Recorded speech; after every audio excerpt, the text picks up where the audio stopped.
This guy takes a superhuman strength test and casually lifts a 400-pound barbell. He does it just with one hand while using only 1% of his power. The girl conducting the test is completely stunned. She's seen thousands of awakeners try to lift it, but she's never seen anyone do it so easily before. Yet it's nothing for Lim, who, after getting his results, just heads out to grab some lunch, hoping for a quiet meal. But yeah, that's not happening. The moment his test results are revealed, the leaders of every major guild go crazy trying to find him first. They rush over one after another, throwing out insane offers and promising him mountains of money if he joins their guild. But Lim brushes all of them off like they're nothing, because he's waiting for one particular girl who will give him the most valuable offer. How does he know that? Well, he's a regressor. After 2 decades of battling extra-dimensional monsters and protecting the world, Lim Dae-in is finally ready to retire and enjoy a peaceful life. However, the morning after his retirement party, he wakes up to find himself back in time before he even gained his powers. When Lim opened his eyes the next morning, he wasn't in his nice house. Instead, he found himself lying in the small student dorm room he had lived in 20 years ago. He panicked and picked up his phone nearby, and when he saw the date on the screen, he froze. It said the year was 2018.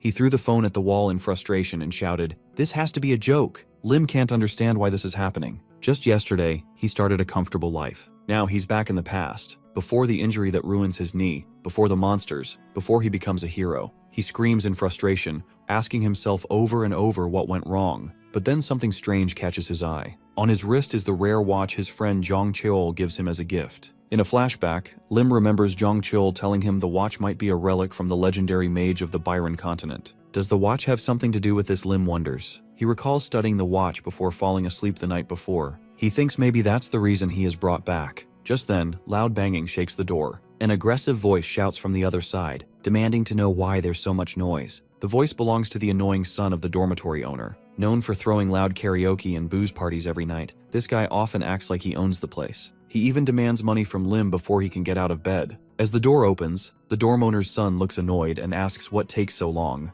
Lim smiles calmly while sizing him up. The bully wears an expensive jacket made from monster leather. He complains about the noise, claiming it's affecting his mental health. Then, pretending to be generous, he offers to forget the whole thing if Lim gives him money, especially the rare watch. But Lim isn't going to let that happen. He slaps the bully's hand away, then delivers a sharp slap to his face, causing a nosebleed. Lim grabs his head and knees him in the face. The years of bullying flash through his mind. This is payback, even if it isn't enough. Lim spares him and says it's time to move out. Back in 2018, Lim remembers a key event, an accident at the construction site that injures his knee, causing him pain for the rest of his life. But now his knee is fine. This second chance means everything. It's time to get serious. After controlling mana for 20 years, Lim feels confident about adjusting to this body. Still, his muscles are weak, and he hasn't been eating well. Hunger hits hard. Looking around, everything is still under construction. That's when it becomes clear why no one notices a lesser gate opening nearby. Monsters emerge, catching everyone off guard and causing many deaths. Suddenly, a portal opens right in front of him. People scream and run in panic. A red, speckled, dog-like monster bursts out from the gate, sharp fangs ready to attack. Amid the chaos, a small girl is surrounded by wolves, screaming for her father. Lim rushes in, pulls her out, and shields her with his body. He tells her to run while he faces the wolves. He grabs a nearby claw hammer and fights back. His first strike causes a wolf to cry out.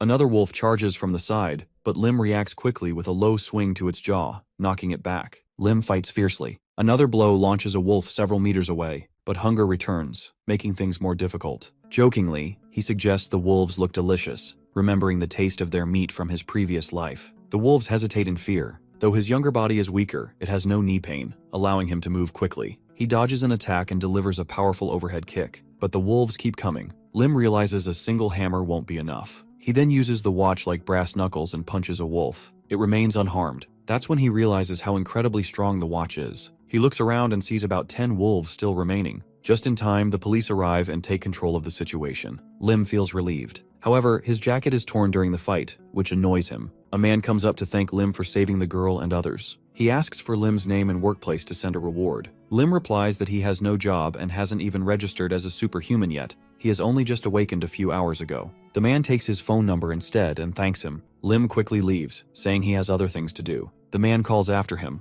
wanting to interview him, but Lim disappears. Everyone begins whispering about a new awakened being, young and powerful. Later, Lim finally finds a place to eat and orders beef soup. The taste brings him joy. While eating, his phone rings. News of his battle spreads fast. In 2018, 2 years have passed since the first gate opened. Superhumans are replacing police and military forces. Guilds are rising to power, and everyone wants to recruit the strongest fighters. Lim knows what's coming. He also knows that many future superhumans will turn into criminals. Plans to handle monster appearances haven't been formed yet. Worse, the 6 major disasters are already beginning to appear. With all his knowledge of the future, Lim makes a decision. This time, he'll use everything he knows to retire in just 3 years. But not just any retirement, a peaceful, safe one. This second chance won't be wasted. Lim is sitting and enjoying it as messages keep coming in. He seems to enjoy the melody despite the distractions. Suddenly, a man comes up to him and asks if he is Lim Dean. Lim confirms it, and the man introduces himself as Kim Gilson, the manager of the ruling family's guild. Kim has watched the video of Lim defeating monsters and is impressed. He immediately wants to meet him and offer something, as long as Lim hasn't signed a contract yet. Just as Kim is about to speak, a woman enters the room. She asks if Lim is the same person from the monster fighting video.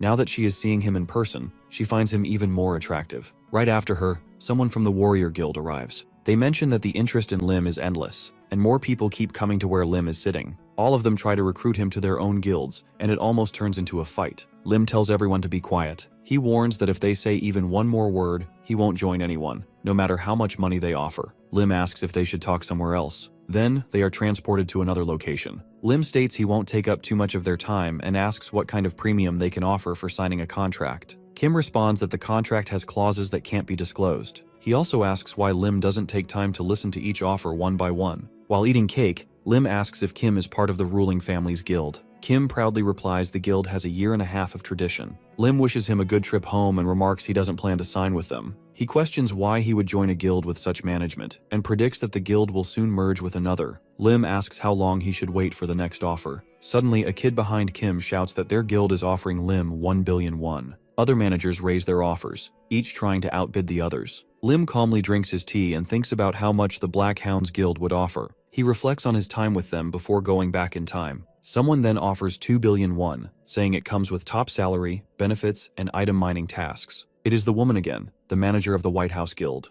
The White House Guild is newly founded, but within 3 years, it will become one of the top 3 in Korea. Lim guesses this is the reason for their aggressive approach. He asks everyone except Miss Beck to leave. He tells them they can leave their business cards just in case. Now alone with Beck, she explains that on her way to meet him, she watched Lim's monster fighting video several times. She compliments his skills and points out that just yesterday he was an ordinary person. Lim is surprised by her elegant way of showing that she has done her homework on him. Bayek believes Lim is either a genius or someone with rare characteristics that give him an edge in battle. She mentions the White House Guild wants to support his growth. Lim reads through the contract and thinks about how, in his previous life, he would never have imagined getting such an offer. He asks if he can add a few conditions. Bayek watches closely as Lim writes into the contract. Suddenly, she is surprised. She exclaims Lim is joking, but Lim insists he is serious. His added terms include a 4-day workweek, a fixed end to the workday, and the right to refuse long-term tasks. Beck gets angry, thinking it is a joke, but Lim remains firm, saying those are his terms. Bayek pauses, then asks where he gets so much confidence. Lim assures her they won't regret signing him. Bayek stands up and says she will review the terms and return in a few days. She also asks if Lim prefers drinks instead of coffee next time. Lim doesn't respond. He thinks that it wouldn't benefit him to show emotion. Bayek doesn't know that her father is the head of the guild. Lim gets up and decides to register as a superhuman. He arrives at the Korean Disaster Management Center. Lim goes to the Superhuman Support Service and announces he wants to register. The girl at the desk explains the person in charge is absent and that she is new and might not be able to manage on her own. Lim mentions he is in a hurry and asks if she can do something. She agrees to try contacting her boss. Lim is sure someone will help her, as he needs to finish things quickly. The girl calls her boss and explains that a young man wants to register. She asks if Lim has any special skills. Lim replies he uses physical strength but doesn't have skills. That is a lie. No one currently believes in magic, so Lim knows they'd only find out about his powers if he shows them. But in this life, he has decided not to. The girl states they will start with a strength test. They go into a room with a barbell, and she asks him to lift it. Lim grabs it with one hand and lifts it above his head without effort. The girl is surprised. The barbell weighs 200 kilograms. She remarks he really is superhuman and apologizes for doubting him. She hands him a temporary superhuman certificate and notes they will contact him once the official one is ready. Lim thanks her and wishes her a good day. Suddenly, the head of the Superhuman Support Center, Ju Sang-woo, arrives. Lim is horrified and wants to avoid him. Nothing good has ever come from dealing with Ju Sang-woo. Lim decides to never come back here again. Ju asks if this is a new superhuman. The girl confirms it and notes it is the same Lim Dean she had mentioned. Ju realizes who she means and calls Lim a supernova. Then the scene changes to the pollution control area. This place has been abandoned due to monsters, but everything will change when the dimensional gate opens. The Gaia continent, a fantasy world of swords and magic, will open a gate to Earth within a year. In Korea, only one gate will open, and it will be right here in this zone. Lim is happy and plans to buy the place once he receives his contract bonus. He believes it will make him rich. Then he plans to sort things out and go monster hunting. Suddenly, someone shouts for others to get out or die. Lim hears a girl's voice warning the intruders not to come closer. Recognizing the language of the Gaia people, Lim realizes something is wrong and runs toward the sound. He uses his concealment skill to blend into the environment. This skill has been used in the past for dangerous missions involving espionage and assassinations. Lim doesn't want to repeat that life. As he runs, Lim wonders if the girl is being chased. He needs to see what is going on. He finds a little girl facing 3 adult men. She warns them again and tries to form a fireball, but it fails. The men find it amusing and remark they would pay her for the show. Lim guesses she is a refugee from Gaia and has been unlucky to run into these criminals. One man offers her food in exchange for surrender. Lim notices a tattoo on the man's arm. It is the mark of the Red Serpent criminal group. He knows then that they are human traffickers. With little mana left, Lim stops using concealment. He doesn't see any law enforcement nearby and decides to act. He pulls out a knife, lunges, and strikes the first man in the back. Then he quickly cuts the throats of the other 2 with smooth, silent movements. The girl is shocked. Lim coughs and asks if she is from the Gaia continent. She is surprised he speaks her language. Then her stomach growls. Lim asks if she likes meat. After a while, the girl thanks him for saving her and promises that one day she'll repay the favor. Lim curiously inquires how many servings she can eat. Fortunately, he had bought enough pork earlier. However, the girl doesn't understand what he means. Shifting the topic, Lim wonders if she crossed the dimensional gate alone. She does not give him a proper answer. He then presses to know where she had been before and where her home is, but the girl hesitates and refuses to reveal anything.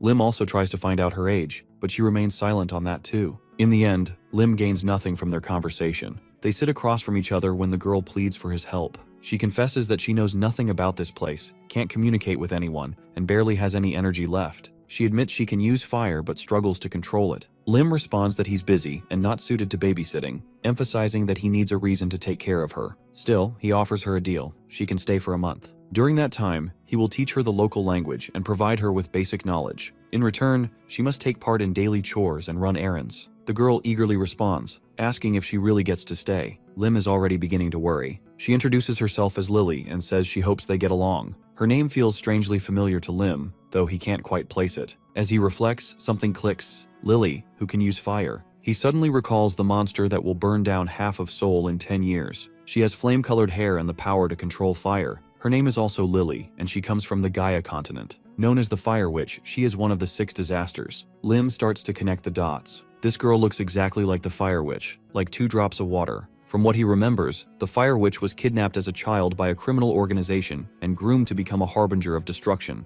Now he considers the possibility that he might have a chance to stop one of the 6 disasters. After a while, Lim and Lily walk through the grocery market. Lim remarks that he'll make her a special dinner tonight. He approaches the counter and asks the vendor if they have any Predator F. After the first dimensional gate opened, a food crisis emerged, prompting people to migrate to Montina. Now, the supply of Predator F exceeds demand since people have yet to understand its value, which lies in its rich mana content, something vital for survival in the future. Seeing Lily draws sympathy from others, so they're given extra food. Lim then remarks that she needs to buy clothes and instructs her to choose from the options. Lily excitedly points to a white and red outfit, but Lim overrides her choice. He outfits her in a tracksuit instead, saying it's more suitable for walking around the dump. They end up buying several identical suits. Later, back at home, Lim notes that he has prepared Lim D's signature mana-infused dishes for dinner. Lily grimaces and asks if that's really what they're going to eat. Lim insists that healthy food usually looks unappealing. Lily sniffs it and admits it smells good. Lim pulls out the shikjang he'd saved for later but decides they can eat it now. Lily grabs a chicken leg, takes a bite, and lights up with joy.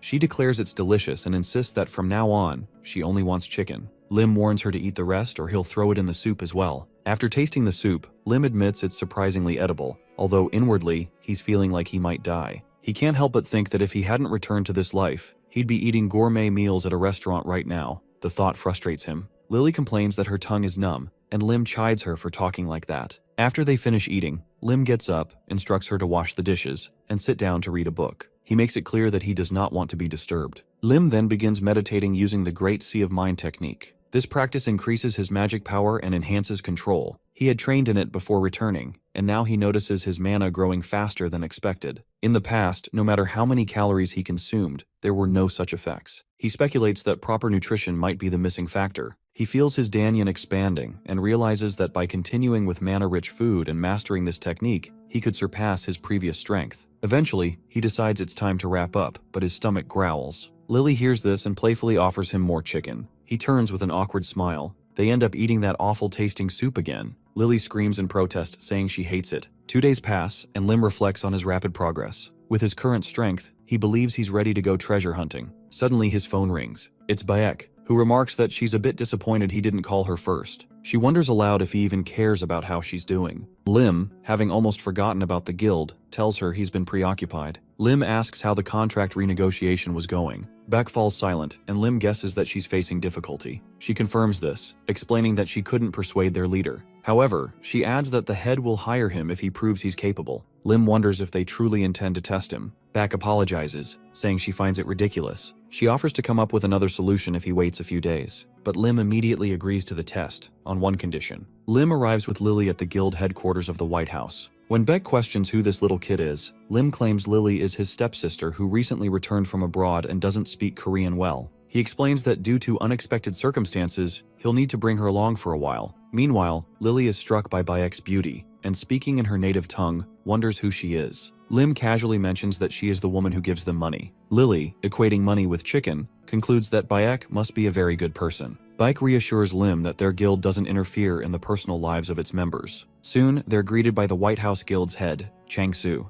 He explains that they had planned to visit Lim first but were delayed due to business. Lim responds cheerfully, comparing his arrival to a field trip. Chang-Su then brings up the added clause Lim proposed, to double the contract if he passes the test, and confirms that Lim is ready. Suddenly, a massive energy presence fills the area. Chang-Su questions if Lim is really worth such a sum. Lim senses that Chan, despite appearing untrained in martial arts or magic, emits overwhelming mana. Lim thinks to himself that a monster is a monster, no matter the disguise. Still, he refuses to be intimidated. He releases his own mana and forms a protective sphere around himself, asserting that he will prove his worth. Chang-Su promptly instructs Bayek to rewrite the contract. They decide not just to double, but triple the original offer, and add a bonus clause. Lim will receive 20 billion won if he passes. Shocked, Lim recalls he was initially offered only 2 billion. He comments that Chang-Su must be quite hot-tempered, and declares that he's ready to start the test immediately. They are transported to the White House's underground training ground. Chang-Su explains that the test will be considered a pass if Lim defeats 3 guild members. Since this isn't a fight to the death, no one is to go too far. Lim is then introduced to his first opponent, Hwan Jang-hyuk.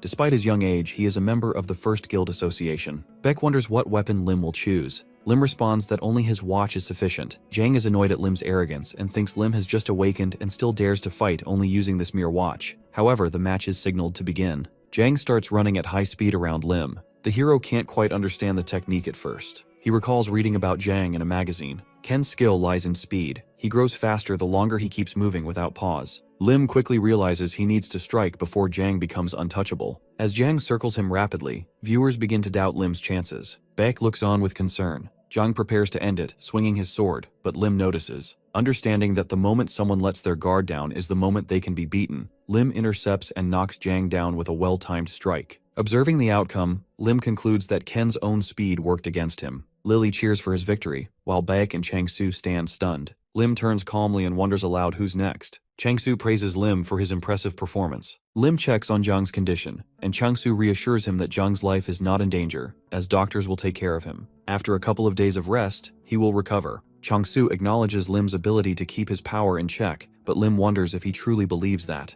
Meanwhile, Lim reflects on the consequences of losing control, knowing that if he hadn't controlled his force, his opponent's head would have flown off. Lim realizes that he is now guaranteed $6 billion under the contract, having met the set requirements. He shifts his attention to the 2 remaining opponents and suggests making the test more enjoyable. Lily notices Lim's smile and questions its meaning. Lim becomes serious, asserting that a fighter must always be in command of the situation. The second sparring venue is an artificial forest training ground. Beck explains that the White House has 2 associations, each consisting of 6 teams with 5 members. The next opponent is Yang Dae-hoon, the head of the 6th team in the first association. As the main tank of the White House, he is known as the Bull. He expresses his anticipation for a good fight, while Lim recalls that the Bull is among those who radiate an instinct to kill him. As the match begins, the bell rings, and Lim immediately charges at Yang Dae-hoon, aiming a strike at the clock. Yang Dae-hoon successfully blocks the attack with his shield and counters with a sword strike, which Lim narrowly dodges. Seizing an opening, Lim maneuvers behind him and executes Falcon's Claws, making Yang Dae-hoon wonder if Lim had trained in martial arts before awakening.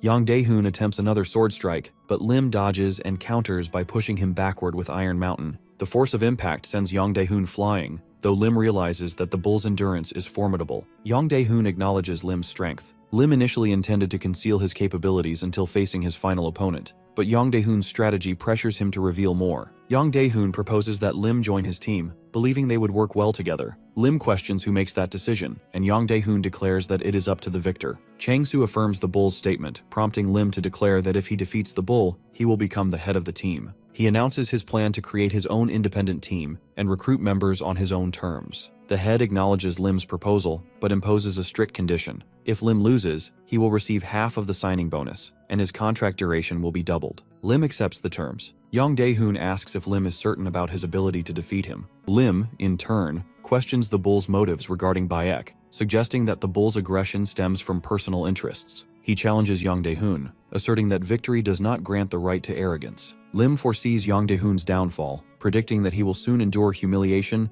and eventual expulsion from the guild. Yang Dae-hoon loses his temper, activating the bull mode, which enhances his physical attributes and combat abilities. He charges at Lim, who retaliates with the Great Sea of Mind technique, Lightning Fist. Lim advises the bull to block the attack with his shield. Yang Dae-hoon follows the advice, but the force shatters his shield. Chang-soo and Baek watch in shock as the rookie manages to defeat the bull. Exhausted, Lim sits on the ground, reflecting on how difficult it is to earn money. His body feels weak, and he struggles to believe that a single lightning fist drained so much of his strength. He decides to recover using his mind technique, knowing that he will need his full power for the next fight. Baek approaches and congratulates him, officially naming him the head of the 7th team. Lim smiles at the title, thinking about how his victory has added another $1 billion to his income. He determines that he can now aim for all 20 opponents. When asked about his final challenger, the head reveals that it is himself. Chang-soo admits that doubted Lim would defeat Commander Dae-hoon, while Chang-soo smirks and states that he has no choice but to face Lim in the last match. Lim feels uneasy about fighting such a formidable opponent. Unexpectedly, he declares that he is giving up.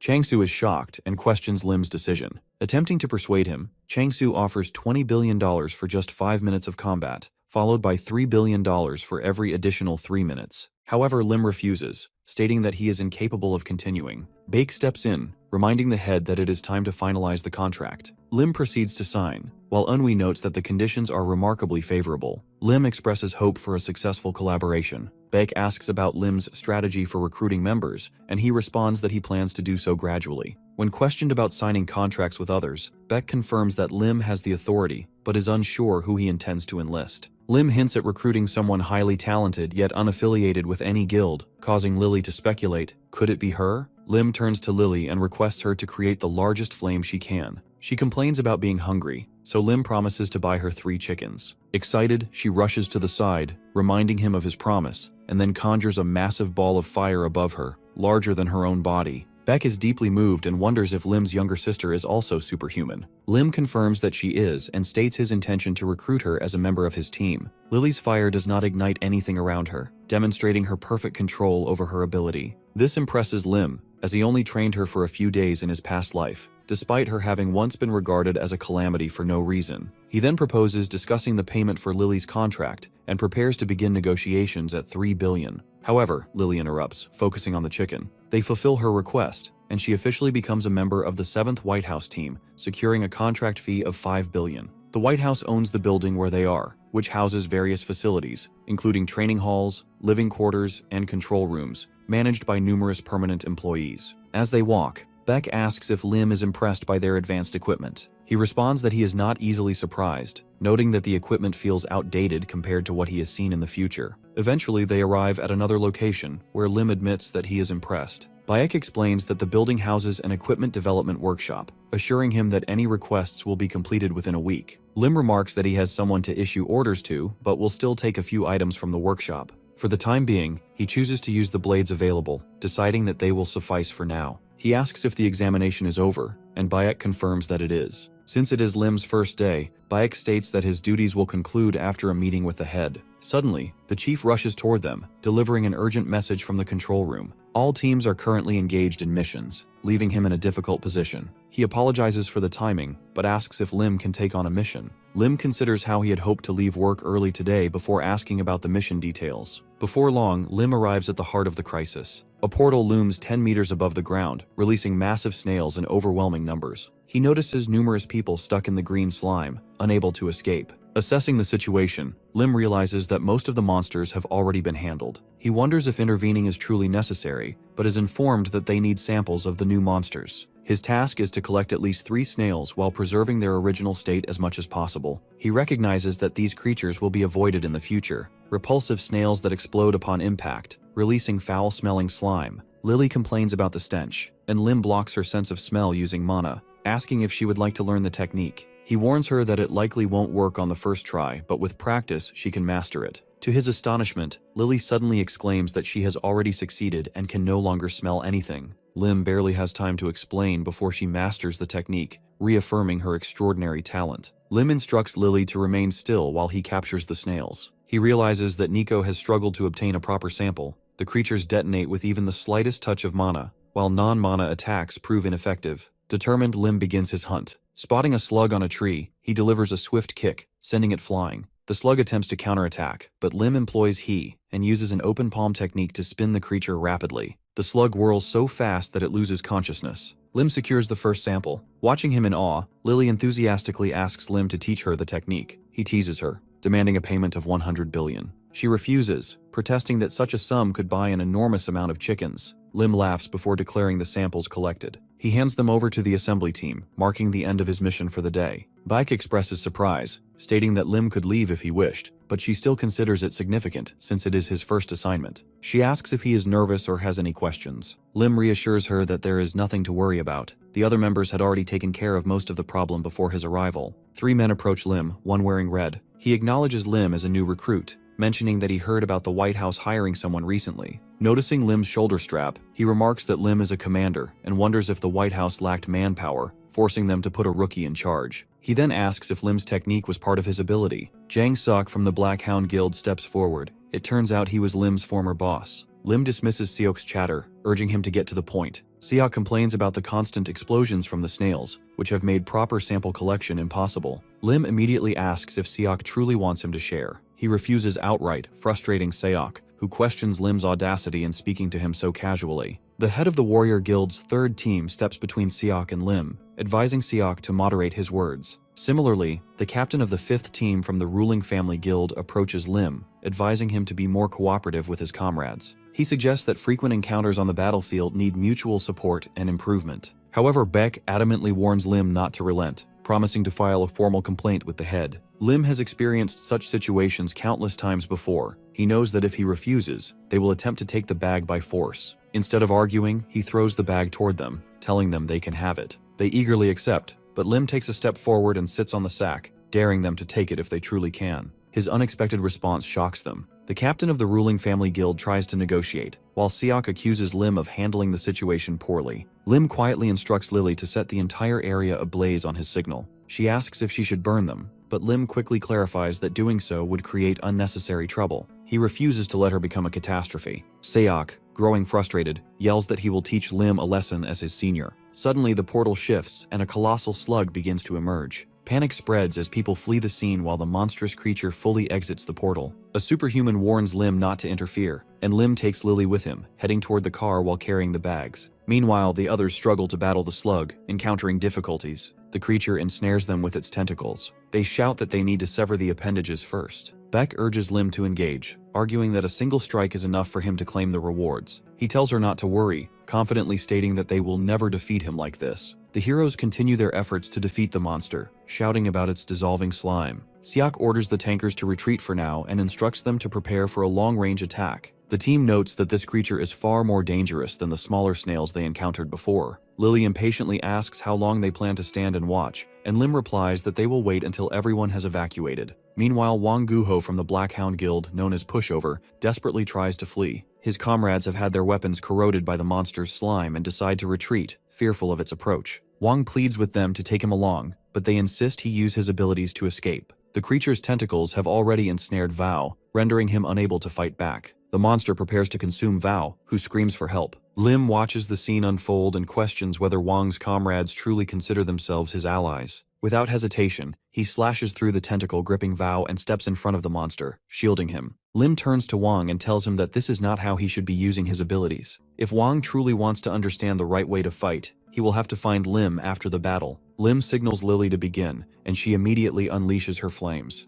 The other superhumans are astounded, struggling to comprehend the sheer intensity of the fire. Bike urgently tells Lim to consider the others before acting recklessly, warning that the support team will arrive in 5 minutes. Beck suggests waiting to fight alongside them, but Lim reasons that since reinforcements will arrive soon, he should claim all the loot for himself. Beck points out that the fire prevents drones from approaching, so it must be repositioned. However, Beck ignores this and expresses concern for Lim's safety. He reassures her, promising to defeat the monster and return unscathed. This monster is unusually brutal, and Lim recalls an entry about it in the picture book. He understands the importance of remembering successful strategies for emergencies. Fire is the monster's weakness, and after separating it from the group, Lim notices a visible slowdown in its movements. He rushes forward and instructs Lily to cover him. He realizes that the monster's tentacles are regenerating quickly, so he will need Lily's assistance throughout the fight. Lim maneuvers around the creature, waiting for the right moment before signaling Lily. She sets the monster's tentacles ablaze, and Lim praises the outcome, urging her to continue. As expected, the monster retracts into its shell to recover after losing most of its appendages. According to the book, the creature even seals the portal shut. Lily approaches Lim, wondering how they will proceed now that the monster has sealed itself. Lim states that they will use the supplies from the car. He knows that the monster's shell is incredibly resilient, so he must target weak points. He grabs a stake and drives it forcefully into the shell, repeatedly striking to weaken the structure. The other superhumans watch in confusion, unable to understand what Lim is trying to achieve. Meanwhile, Wang Guho reflects on Lim's words about using his abilities differently, and Val wonders if Lim's approach is truly correct. Returning to Lim, he continues hammering stakes into the shell, preparing for the final phase. With the nails secured, he aims for the center and resolves to use his most powerful attack. Drawing upon the Great Sea of Mind technique, Lim strikes with his lightning-fast fist. However, as he makes contact, electricity surges through his body, shocking him. The current travels between the stakes, shattering the monster's shell. Lim collapses onto the ground, writhing in pain, his body too weak to execute normal movements. Lily rushes to his side, asking if he is all right. She questions whether he was electrocuted, and Lim, still dazed, reminds her that she was supposed to assist him. He assumes they have finally defeated the monster. Lily asks if she can remove the firewall, but Lim requests that she keep it active a little longer. Since they worked hard for this victory, they should claim all the loot for themselves. He notes that the monster's meat is incredibly soft and rich in nutrients, and they begin storing it in bags. Lily contemplates the idea of snail chicken, but Lim tells her that the meat will serve as the perfect ingredient for a nutritious mana recovery meal. After gathering enough resources, Lim concludes that their haul is sufficient. Just then, he receives a message from the captain of the second team, Bang Woo-hyuk, who has been informed of the hero's situation. He announces that his team is on their way to assist. Lim hurriedly tells them to wait and only enter once he removes the firewall. He is still missing an important item. Bang wonders if just the two of them can handle the slug, concerned that Lim is pushing himself too hard on his first day. Lim finishes collecting everything he needs and instructs Lily to lower the flames. As the firewall vanishes, the arriving team is stunned. One of them asks if the commander defeated the monster himself. Lim replies that he fought with everything he had and was simply lucky. Seok is skeptical, unable to grasp how Lim accomplished what the rest of them could not. Lim asks if he can leave the cleanup to Commander Bang, who reassures him that it won't be a problem. Bam tells Lim to return home, reminding him that if he is seriously injured, he should go to headquarters for treatment. Lim recalls Bayek's warning that if he got hurt, he would know the consequences, and decides to rest before worrying about anything else. Time passes and night falls. Lily complains about wanting to sleep and eat. Lim praises her efforts and invites her to eat to her heart's content. Thrilled, Lily marvels at the vast amount of chicken before her, insisting that it feels like a dream. She enthusiastically mentions wanting to go snail fishing again. Lim takes a sip of his beer, curses, and remarks that moments like this make life worth living. Lily notes that he says this every time he eats. Suddenly, she loudly repeats the curse word, shocking Lim. He quickly realizes the importance of watching his language around children. He scolds her, explaining that it is a bad word and forbidding her from using it. Lily, confused, asks why he is allowed to say it. He firmly insists that she is not permitted to use such words. However, she continues to challenge him, wondering why he says bad words whenever he eats chicken. Lim has been using the Great Mind Sea technique for a long time, but it keeps weakening him. He wonders what to expect after last night's drinking, recognizing that the technique functions more as an emergency measure. He knows better than to get drunk, but still checks his phone to see how many calls he received in the morning. When he picks it up, he notices multiple missed calls from manager Bayek. As soon as he returns the call, Beck angrily scolds him. Lim, still exhausted, explains that his muscles are aching from working too hard the previous day, so he has been resting. Beck apologizes and asks if he is feeling better. Lim responds that he is still recovering and asks if there is something she needs. Beck informs him that she plans to actively recruit people for his team and wants his input. Lim understands the necessity of assembling a team that includes shooters for combat support, medics for care, an operator to manage communications from the control room, and secretaries to handle scheduling and paperwork. Recognizing the impact these members would have on performance, he entrusts Bayek with selecting them according to her judgment, praising her ability to assess character. Laughing, she agrees, reminding him that she was the one who hired him in the first place. She proposes calling him again after lunch, and Lim agrees. He then expresses his interest in recruiting a superhuman named Wang Guho from the Black Hound Guild and asks Bayek to get in touch with him. Later, Lim calls the head of state, Jang, who grants him 3 days off work. Lim protests, insisting that he is just a little tired, but Jang reveals that Bayek has already explained everything to him. Jang states that Lim will be unable to join the mission until the full team is assembled. Considering this, Lim decides that taking a break for a few days is acceptable. Jang advises him to rest and avoid excessive stress. When Chang later contacts Lim about the future of their guild, he suggests that Lim join him in battle once he has recovered. However, Lim stops listening and instead asks Lily if she is hungry before telling the chief that he will focus on resting. Lily excitedly runs in, asking if they will be eating chicken. Lim replies that he has prepared something even more delicious. Unlike the previous dish, this one is made from fresh, high-quality ingredients with a soft texture, enhanced with a snail heart. He explains that it is a special, healthy manna blue dough. He presents a bowl of snail meat soup, acknowledging that the color looks odd but assuring that it is nutritious. Lily, having eaten plenty of chicken yesterday, says she is not hungry. Lim apologizes, then starts eating, savoring the rich flavor. His enthusiasm catches Lily's attention and she begins to doubt her decision.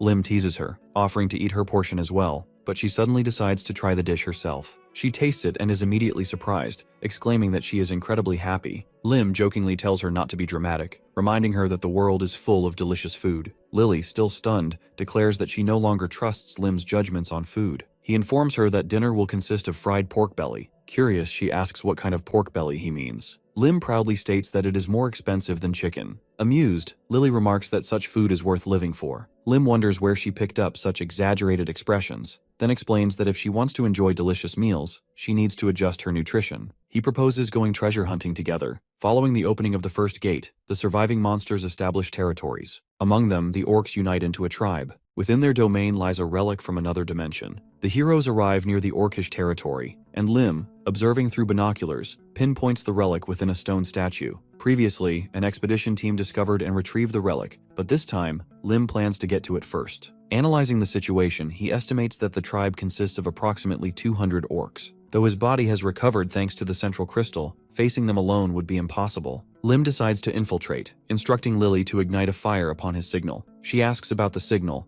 and he explains that when the torch on the other side goes out, she should light the entrance. He warns that if she fails to see the signal, she must forget about the relic. Using concealment, Lim cautiously advances, with Lily following suit. He is confident that no one in the tribe can detect them unless a stronger enemy appears. As he approaches the statue, he notices that 10 orcs are guarding it and feels certain that he can handle them alone. Drawing his knife, he suddenly spots the tribe's leader, a mutant orc. This orc demonstrated monstrous strength during the expedition team's prior attack, making it a formidable opponent. Deciding to stick to his plan, Lim throws a rock at the torch, causing it to fall. Lily immediately recognizes this as the signal, while the orcs begin to grow uneasy. The tribe leader quickly issues commands, which Lim sees as an advantage. He prepares to destroy the statue, but is abruptly caught off guard when an orc sneaks up behind him. Shocked, he realizes that the creature has sensed him through scent. The mutant orc proves to be far stronger than expected, forcing Lim to retreat. Running through the flames and past the orcs, Lim understands that concealment is now useless and disables the technique while escaping.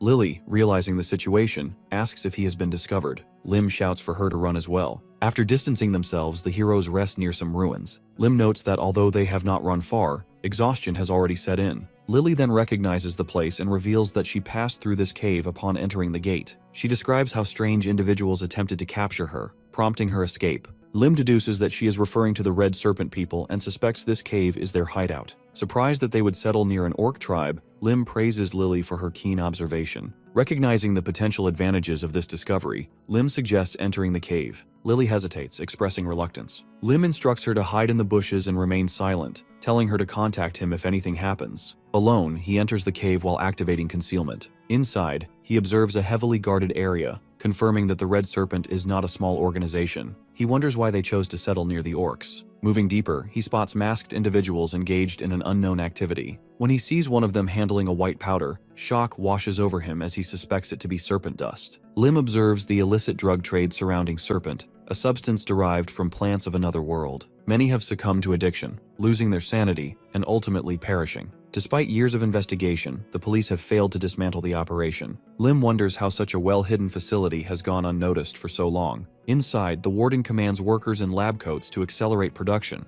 warning that failure to meet the quota by tomorrow will lead to severe consequences. Lim surveys the situation, noting that the Red Serpent group has approximately 100 armed members and 30 drug manufacturers. He also estimates that around 50 kilograms of serpent are stockpiled, though he cannot determine its monetary value, only that it likely exceeds several trillion. The supervisor reports a surge in demand, creating a supply shortage. He mentions that another worker died yesterday, slowing production. He apologizes, explaining that they are selecting individuals who, even if they die, will not hinder output. Lim feels revulsion toward these people, viewing them as despicable creatures. Suddenly the lights go out, throwing the facility into chaos. Group members panic, shouting that they cannot see and demanding the lights be turned back on. Amid the commotion, someone realizes that the serpent supply has vanished. Unseen, Lim moves through the darkness carrying a box. Although his concealment shields him from direct sight, some members notice faint traces leading outside. As he steps into the open, Lily asks if he is finished. Lim responds that this is only the beginning, warning that they will soon be pursued. He instructs her to prepare herself, emphasizing the need to evade capture. Lily grins, commenting that it sounds fun, then reaches for the box. Lim stops her, insisting that it is dangerous and ordering her to remain silent. Moments later, Red Serpent members emerge, spotting them.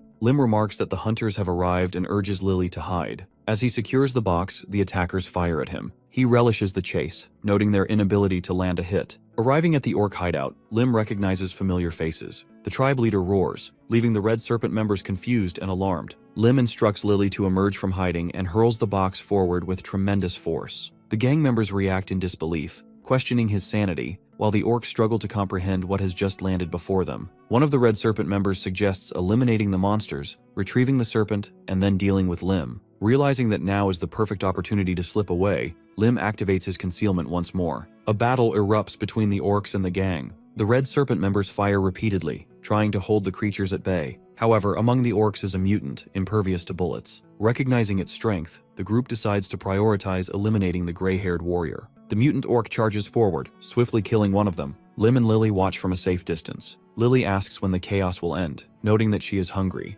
Lim advises patience, explaining that some situations require careful observation. Assuring her that the conflict will soon resolve, he considers initiating a cleanup. The mutant orc overwhelms its opponents, slaughtering all who stand in its path. Raising its weapon high, it lets out a triumphant roar, but then, something unexpected happens to the tribal chief. Lim acknowledges the mutant orc's effectiveness in dispatching the criminals, then delivers a fatal blow to the chief. The tribe leader collapses. Lim predicts that, without leadership, the remaining orcs will soon fall into disarray. Wasting no time, Lim moves to the statue, striking it forcefully with a hammer. Finally, he uncovers the Keeper's Bracelet, an artifact that enhances healing and strengthens its wearer's condition through mana consumption. It also enables a defensive spell, which becomes even more potent when worn as a pair. As the bracelet shrinks to fit Lim's wrist, his recently expended mana replenishes. Lily curiously asks if it is a treasure. Lim affirms this and gestures for her to approach. He fastens the second bracelet onto her wrist, prompting her to ask why he is doing this. He explains that it has a protective spell invisible to ordinary eyes. Blushing,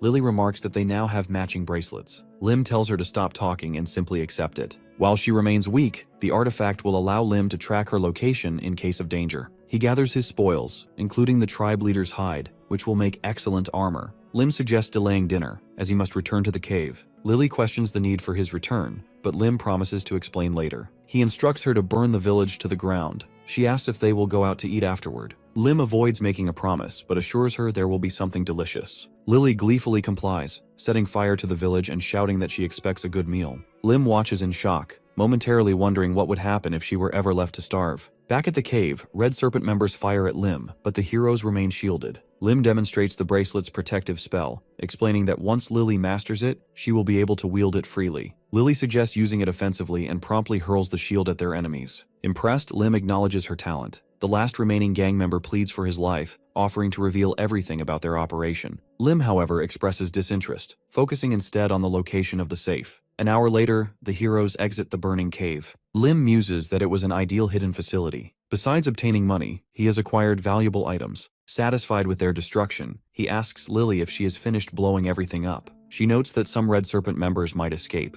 Lim reassures her, stating that they have nowhere left to run. Approximately 35 Red Serpent members and drug manufacturers remain. Lim decides against killing them, but refuses to grant them freedom. Addressing one of the gang members, he mockingly refers to him as Siruteok, a Siruteok, and orders him to follow. The man protests, asking why he was given such a name, and Lim strikes him for talking too much, declaring that Red Serpent member resembles a Siruteok, that is a Japanese rice cake. He instructs Lily to lead the captive to the tent and commands the others to surrender at the security post. They protest, questioning whether he will actually release them. Lim silences them, reminding them that their actions are illegal and threatening to beat them if they fail to understand the gravity of their crimes. Ultimately, the Red Serpent members agree to surrender voluntarily. The guards express disbelief at the number of people found within the restricted area and the discovery of the serpent production facility. Lim anticipates that the gang members will be handed over to the police and suspects they will attempt to incriminate him and Lily. He hopes their testimony will not be taken seriously. Lim considers establishing connections with Titan Kim Soo-ho, recognizing the importance of alliances in this life. Reflecting on Lily's performance, he decides that she has earned a well-deserved, delicious meal. Lily arrives at the tent with Siruteok and immediately pounds the floor, shouting that she is hungry. Confused, Siruteok fails to grasp her complaint as she repeatedly demands food. After a while, Lily sulks, feeling disappointed that Lim had promised her a meal as tasty as chicken, only for it to smell unpleasant and appear messy. Lim hands something to Siruteok, who quickly understands and takes charge. He prepares 2 pork bellies cooked to perfection, fried garlic, and seasonal green olives wrapped in a sesame seed salad with a crisp piece of lettuce, meant to be eaten in one bite. Lily tastes it and is instantly delighted, declaring that the food is incredibly delicious. Lim notices her excitement and reminds her to chew properly before speaking. Lily realizes that the longer she chews, the better the flavor becomes. 4 days pass, and Lim begins to prepare for more demanding tasks. In the meantime, he purchases the land next to his tent using the money he received from the guild. The seller, noting the low price, asks if Lim is certain about buying 10,000 pu. Lim responds that future events are unpredictable, and it is wise to be prepared. Siruteok, whom Lim had brought along for his skills, begins constructing a log house. He commits to handling construction, cooking, cleaning, and other responsibilities for the next 3 years,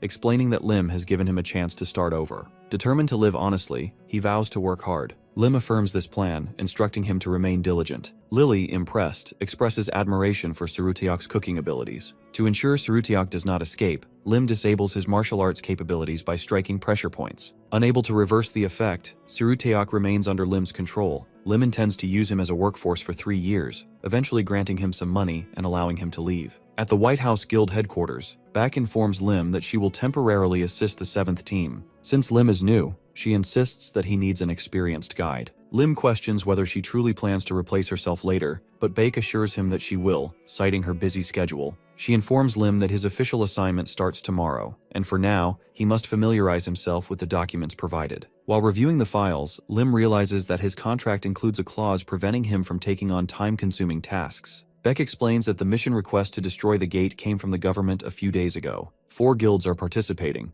and the government estimates the cleanup will take 3 days. The 7th team is the only one assigned to this schedule. However, Lim knows better than to trust official estimates. Monster gates fall into 2 categories. Some close automatically after monsters emerge, making them relatively manageable. Others, labeled as Type B, remain open indefinitely. In such cases, someone must enter, eliminate the monsters, and destroy the core to shut the gate. Recognizing the location, Lim realizes it is one of the most notorious gates, the Labyrinth of Fallen Spirits. Before rewinding time, he had frequently mentioned its infamy as an instructor. Had he participated in this mission back then, he would have died. Bake mentions a recent conflict with another guild and asks if Lim wants her to reassign the mission. Refusing, Lim asserts that the 7th team will handle it. Beck advises him to remain calm and composed regardless of what happens. Lim assures her that he understands, then sarcastically questions whether she expects him to throw a tantrum. She jokingly suggests that it is possible. As Lim rides in the car, he considers the need for a strong tank to clear the gate. The recruitment of Wang Guho has been delayed due to a contract termination fee,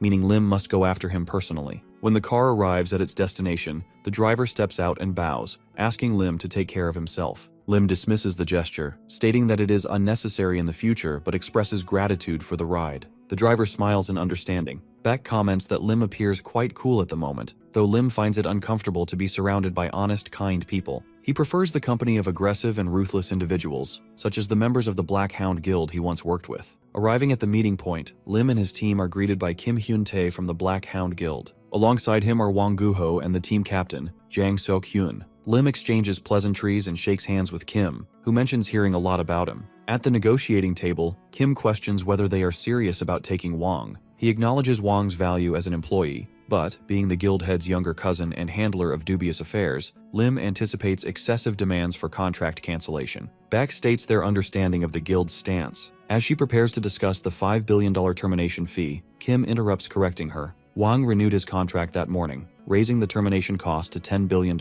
Beck is visibly shocked. Kim nonchalantly states that if they pay the amount, Wang will be theirs. Lim recognizes Kim's deliberate provocation, likely reinforced by secret recordings. Rising from the table, Lim tells Bayek they are leaving. He realizes that she, as the guild head's daughter, has been manipulated. Kim feigns disappointment, noting Wang's apparent lack of enthusiasm for leaving. He sarcastically advises them to reconsider and taunts them about the expired cake. Enraged, Lim suddenly strikes Kim across the face. Knives appear as reinforcements arrive, but Lim warns them to reconsider their actions. He challenges their confidence, questioning whether they believe they can overpower Jang Seok. Lim demands the guild leader's presence. He realizes that, since they were so eager to provoke him, he might as well escalate the situation. Beck protests his aggressive approach, though her expression betrays satisfaction. Lim questions whether he is imagining her enjoyment. Lily, observing, asks why Lim attacked those who gave her cake. Lim reassures her that she need not worry, and instructs her to avoid eating food from strangers in the future. He resolves to have Sarutiak handle all her meals. Despite their claims about the Sarutiak's expiration, Lily remains unharmed, rendering their lie insignificant. Lim approaches Wang Guho, stating that they will talk later, successfully intimidating him. Suddenly, a powerful presence permeates the room. Lim deduces that the guild leader, Demon King Kim Tae-jin, one of the first awakened, has arrived. Beck nervously asks whether he has been summoned. The guild leader demands an explanation, feigning ignorance despite watching everything through the cameras. Lim confirms that he initiated the call, declaring his intent to clarify matters. However, before doing so, he requests that everyone else leave. Jin remarks on Lim's loyalty, noting that it is admirable for someone willing to accept full responsibility. Lim instructs Lily to follow Beck back to headquarters. Lily mischievously asks whether she can burn the place down. Shocked, Lim warns her against acting recklessly,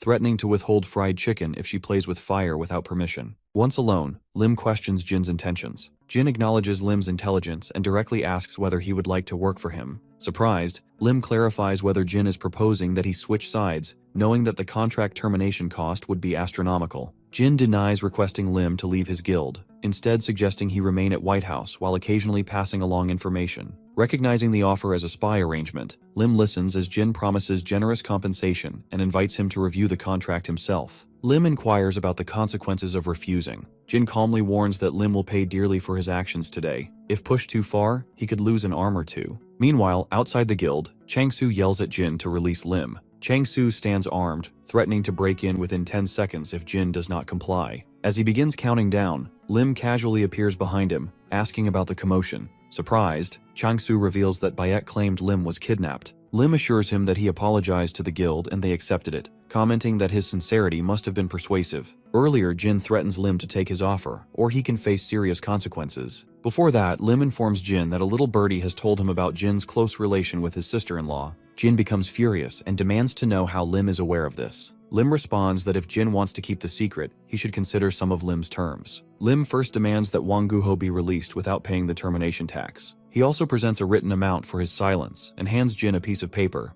Before Lim went back in time, Jin had an affair with his younger brother's wife for decades. Eventually, they were caught, and the younger brother and his wife tragically committed suicide. Shocked by these events, Jin left the service. Lim is confident that Jin will do whatever it takes to keep this information hidden. Chang remarks that Jin is as cunning as a snake and will not let them go so easily. Baek reprimands Chang-soo, stating that he should be grateful that nothing happened. Meanwhile, Lim notices that Lily is quieter than usual. He pats her and asks if she is alright, assuring her that not every problem needs to be solved immediately. Lily, however, only says that she is hungry. Baek notes that the environment is not ideal, suggesting that Lily may be in shock. Lim asks Lily whether she would mind having chicken for dinner. He realizes that if the guild was their priority, they wouldn't have come to the rescue. He also concludes that joining the White House was a smart decision. A while later, Wang Guho and Lim meet. Wang apologizes for what happened the previous day, explaining that the head begged him to renew the contract. Lim interrupts him and suggests they sit down. He reassures Wang that everything was sorted out yesterday and declares that,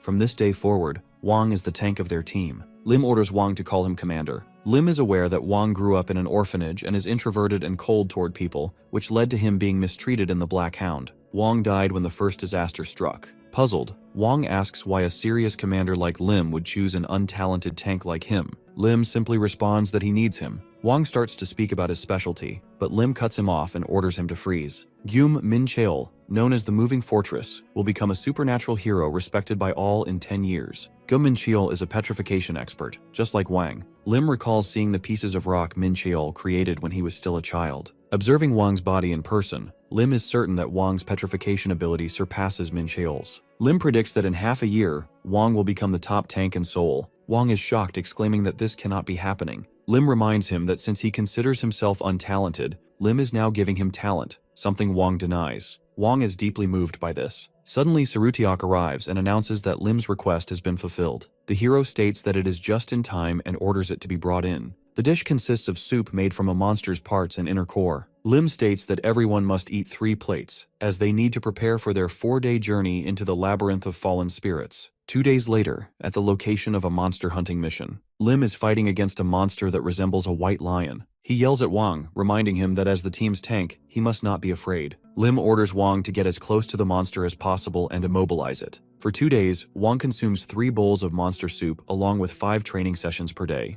The petrification enhancement training is not ready yet, but Wang grabs and immobilizes the monster. However, the strain causes him pain. Lim urges Wang to hold on for another minute, promising that if he fails, he will have to eat 6 plates of monster soup. Wang, determined not to consume more of the soup, pushes himself to complete the task. Petrification abilities strengthen the more they break, so Lim decides that Wang must be pushed past his limits. Turning to Lily, Lim tells her it is her turn. Lily refuses, complaining that she has been eating disgusting food every day. Lim reassures her that there will be chicken for dinner that night. Motivated, Lily aggressively orders Wang to step aside, fearing he might get hurt. Using her fire abilities, she swiftly defeats the monster. Wang, amazed, watches Lily and marvels at her strength. Lim asks Lily why she calls the tank. She responds that Lim was the first to call him that. Lim turns to the dispatcher, requesting updates on other monsters. He is aware that 8 white tigers emerged from the gate 20 minutes ago, meaning they must fight another one to obtain a sample. Baek reports that only one target is moving 7 hours away. She notes that the warrior guild is closer to the target than they are. Lim asks about the distance difference, and Baek explains that the heroes are 2 kilometers away, while the warrior guild is only 1 kilometer away. Determined, Lim states that he will run ahead and instructs the others to follow at their own pace. He assigns Lily to look after Haegu.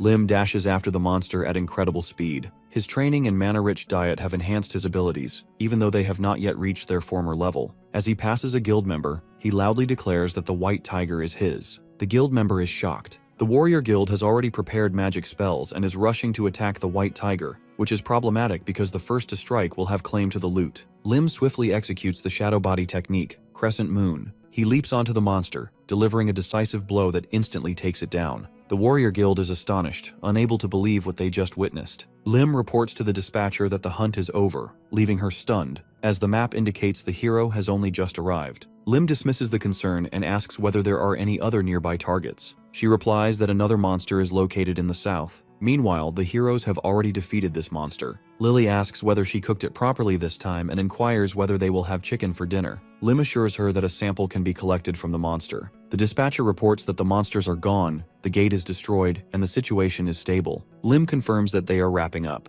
As the hunt is over, a doctor with long blue hair approaches Lim and asks if they need his assistance. Lim replies, "Everything is fine. Lily just needs to wash her hands." This guy is Cheon Il-nam, the leader of an on-site medical support team. Another young boy tells Lim that the video of their hunt came out great. He is the leader of field filming support team Cheon Lee-nam. Lim looks at the video, and he is amazed to see the scene as it looks just like a movie. Meanwhile, Cheon Seol-ah asks Lim to move his arms, as he is responsible for dismantling the equipment. Baek has hired the 3 Cheon siblings for the field support of Team 7. Lim knows that these boys are soon going to make a big name for themselves in their relative fields. He wonders how Baek hired such a good team. He apologizes to the siblings for not remembering their names and ensures they will get plenty of rest and bonuses for the future hunts, and requests them to take care of his team.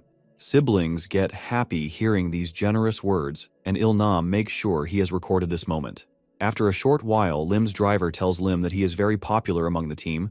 Lim plays it cool and replies he is just observant with people's feelings in this field, because in his past life, he also had to follow someone's orders without any question. Later on, he got tired and left the guild, so he does not want his team members to feel the same way. At the White House Guild headquarters, Baek comments that Lim is remarkably skilled at communication for someone only 20 years old. She jokingly asks if Lim is living a second life, but he dismisses the remark, urging them to focus on business. Baek presents a list of necessary items and reports that the special equipment Lim ordered will be ready in 2 days. Pleased, Lim commends Baek for her efficiency. As he flips through the list, he stumbles upon a potential contender for the team. Baek explains that finding information on this person was difficult since she only had a name. However, she managed to locate an online video showcasing items crafted by the applicant. Lim confirms his interest. Jang Yong-shin, the only superhuman in Korea specializing in crafting. He asks where the challenger is. Lily reminds Lim not to forget 4 servings of boneless chicken and a large order of French fries. Lim promises to keep his word, but only if she passes on everything exactly as he taught her. They walk into a barbershop and Lim remarks that they have a lot of toys. The woman behind the counter says her son enjoys doing different things. Meanwhile, Lily sits on the couch, visibly bored. Lim asks her to sit quietly. Suddenly, Lily spots something she likes among the items on display. Lim quickly shouts at her not to touch anything, fearing she might break it. But Lily picks up a toy and says it looks like the chicken she loves. The woman tells them her son made it and offers it to Lily if she likes it. Lim apologizes, saying his little cousin is a real troublemaker. The woman laughs and reassures him that it's not a big deal. They have plenty of toys. Lim then asks how old her son is. She says he's 13. Her son, Jang Young-shin, has savant syndrome, a rare condition where individuals with developmental disabilities possess exceptional skills in specific areas. Because of this, his social skills are very low, and he doesn't enjoy talking to people. Lim immediately understands, unlike other superhumans, he must approach Jang gently and naturally. Step 1 is to visit the barbershop more often. The woman adds that even now, Jang is probably crafting something in the storeroom. Lim hopes they aren't distracting him with their conversation, but the woman assures him that Jang is so focused he rarely notices anything around him. Still, Lim picks up on the fact that they aren't whispering. If Jang is a superhuman, he might be hearing everything. Lim wonders if now is the right time to test that theory. Suddenly, Jang walks out and asks his mom if everything's okay. She's surprised. He's never come out on his own like this before. Lim realizes that Jang must have sensed Mana,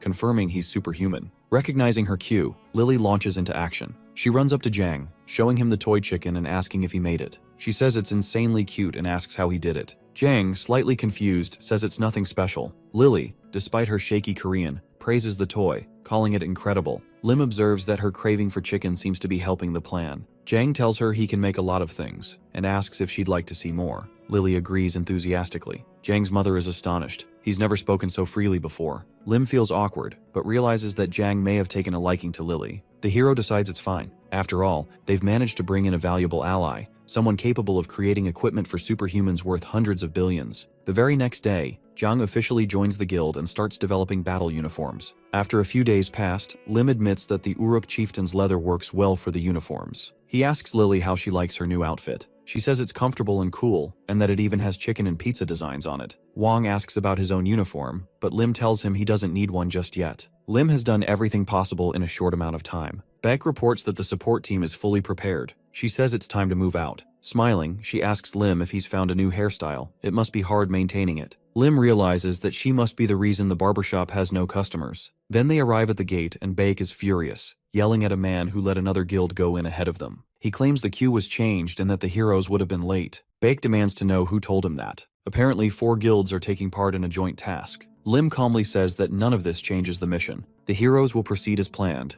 Beck says that even if they enter now, there's probably nothing left. She apologizes for not being better prepared. Lim reassures her. It's possible they'll find something better inside. Lim remarks that the other guilds have already swept the place clean. 2 hours after entering the labyrinth of fallen spirits, the team is still navigating. The twins are also in the vehicle. Lim was supposed to give them a ride, but they missed their chance. Originally, the labyrinth's difficulty was rated B, but after multiple failed attempts to close the dungeon, its threat level increased dramatically. Suddenly, Lim becomes alert. He orders everyone to stop and gets out of the car. He senses something nearby. He tells Wang to stay and guard the vehicles. The labyrinth of fallen spirits is notorious. It transforms people into zombies. The twins see something that terrifies them. They can't comprehend what it is. Lim inspects the figures and notices their tattered clothes. He suspects they're members of the Red Shark Guild, likely infected by zombies. Their sharp fangs are strong enough to tear through battle armor. Lim deduces that these Red Shark members must have been bitten when they let their guard down. It's fortunate there aren't too many of them. He instructs Wang to demonstrate his training.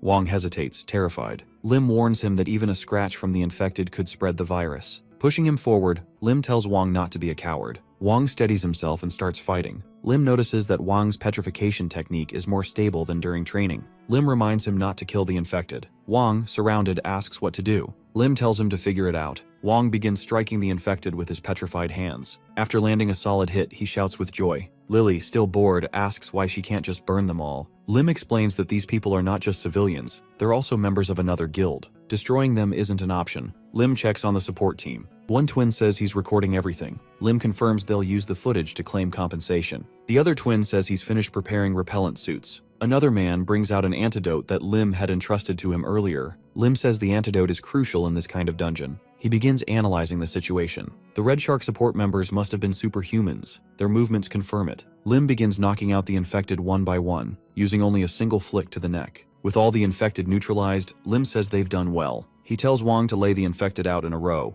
Among the items Lim prepared for this dungeon, the anti-zombie venom antidote is key. Once bitten, a person has 10 minutes before symptoms appear. After 30 minutes, they become mindless warriors who serve the zombie hive. Lim calculates that more than 30 minutes have passed since these people were bitten, so even with the antidote, their minds will still be unstable for a while. Lim asks everyone to step aside. He says he needs to concentrate. Then he approaches the infected and says quietly that he had saved them, so they should also help him. Lim is experienced and understands that those with talent can focus and improve, but as survival rates increase, people like Lim must develop multiple abilities. For this reason, Lim has traveled through various dimensions in his past life: the Gaia continent, Murim, the underworld, and the Byron continent. He survives thanks to the magic and martial arts he learns during those journeys. One of the techniques Lim picks up along the way allows him to control animals with low intelligence. Now, facing the infected, Lim tells them they will fight alongside him. Surprisingly, they seem thrilled by the idea. Since everyone agrees, Lim instructs them to begin hunting the zombie bees and to follow his orders carefully. Later, Wang appears in a bug control suit, visibly exhausted. He reports that he's caught the queen bee, but they're surrounded by too many others. Lim orders Lily to burn them and then offers her food. Unable to resist the promise of a meal, Lily happily obeys. One of the twins remarks that he didn't expect members of the Red Shark Guild to actively support them and asks if the commander did anything unusual to convince them. Lim denies this and says they simply offered to help as repayment. He announces that the bug control suits are now ready, so they can move on. Suddenly, Lim orders everyone to stop as he realizes someone is approaching.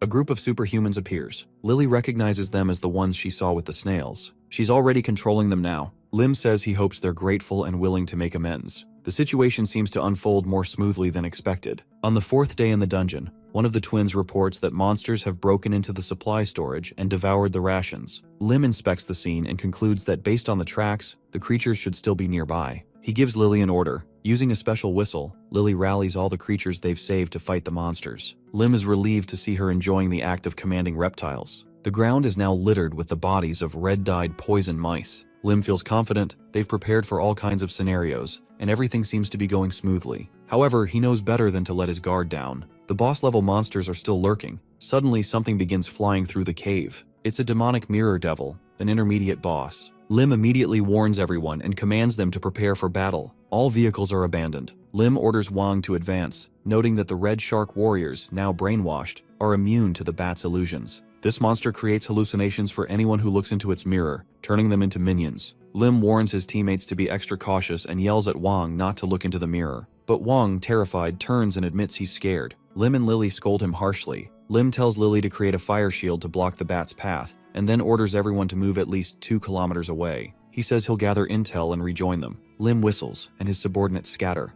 Lily asks if she should just burn everything down, but Lim tells her to lower the flames for now. Using a concealment spell, Lim vanishes. Lim, now alone, searches for the bat. Suddenly, it spots him. He throws a knife but misses. He quickly realizes that the bat's erratic flight pattern makes it hard to predict. He decides to observe from a distance. Eventually, Lim returns. The twins are relieved and ask if he's hurt. Lim reassures them and quickly begins explaining the next steps. There's no time to waste. The bat continues circling the dungeon as Lim orders the tech support squad to retreat. They confirm the retreat and report that fortifications are in place. Lim praises the progress and instructs his team to prepare for battle. The bat, meanwhile, unleashes her minions, who begin attacking the team. Lim leaps into action, attempting to strike the bat, but it evades him. He calls on Lily, who tries to incinerate the bat with fire. However, the creature skillfully dodges each attack. The bat mocks the heroes and lets down its guard for a moment. Lim seizes the opportunity. He forms a shield around the bat, leaps forward, and with Lily placing a fire platform beneath him, lands a powerful kick. His attack slices off the bat's head. He declares that he's keeping the mirror. The heroes then arrive at a mysterious gate. Lim announces that they've reached the end but warns them not to drop their guard just yet. Lily asks how long cowardly Wong will stay petrified. Lim replies that he plans to leave him like that until they defeat the final boss.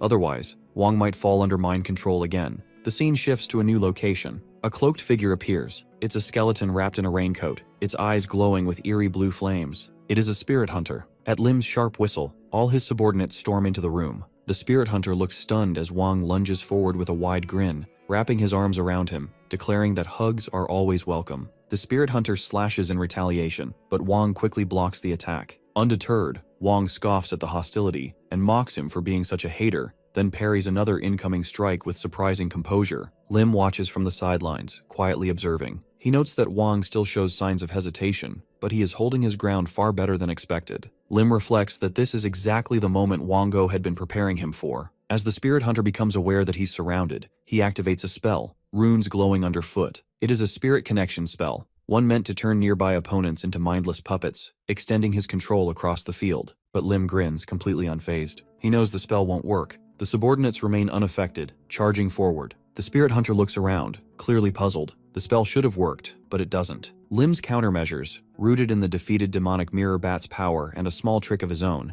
have left the subordinates in a constant low-level trance, making them immune to this particular enchantment. The spirit link has failed. Suddenly, the spirit hunter notices that he cannot lift his sword. Turning in alarm, he finds Wong gripping the blade tightly, locking it in place. Wong beams and declares that he also likes the spirit hunter, calling him a buddy with cheerful sarcasm. Lim, still relaxed, glances at Lily and signals that it's her time to shine. He recalls that the second ability of the spirit hunter is devil summoning. Watching closely, Lim suspects that this is some variant of monkey summoning magic and smiles, knowing he already has countermeasures in place. Lily doesn't waste time. She unleashes a torrent of fire, the flames roaring around the spirit hunter. She laughs and teases that if everything burns, maybe they can have roasted chicken for dinner. Panic spreads across the spirit hunter's face. Lim compliments Lily and assigns her the task of handling all summoned monkeys, which only fuels the spirit hunter's rage. In a burst of anger, he throws both his sword and Wang directly toward the heroes. Lim hesitates briefly, thinking he just saw something odd but quickly dismisses it. This isn't Lim's time to fight. His goal remains simple: clear the dungeon with minimal effort. So he continues to observe, calculating every moment. As his subordinates continue wearing down the spirit hunter, Lim lets the battle stretch on. 1 hour passes. The spirit hunter grows frantic, shouting in frustration. Lim takes that as his cue.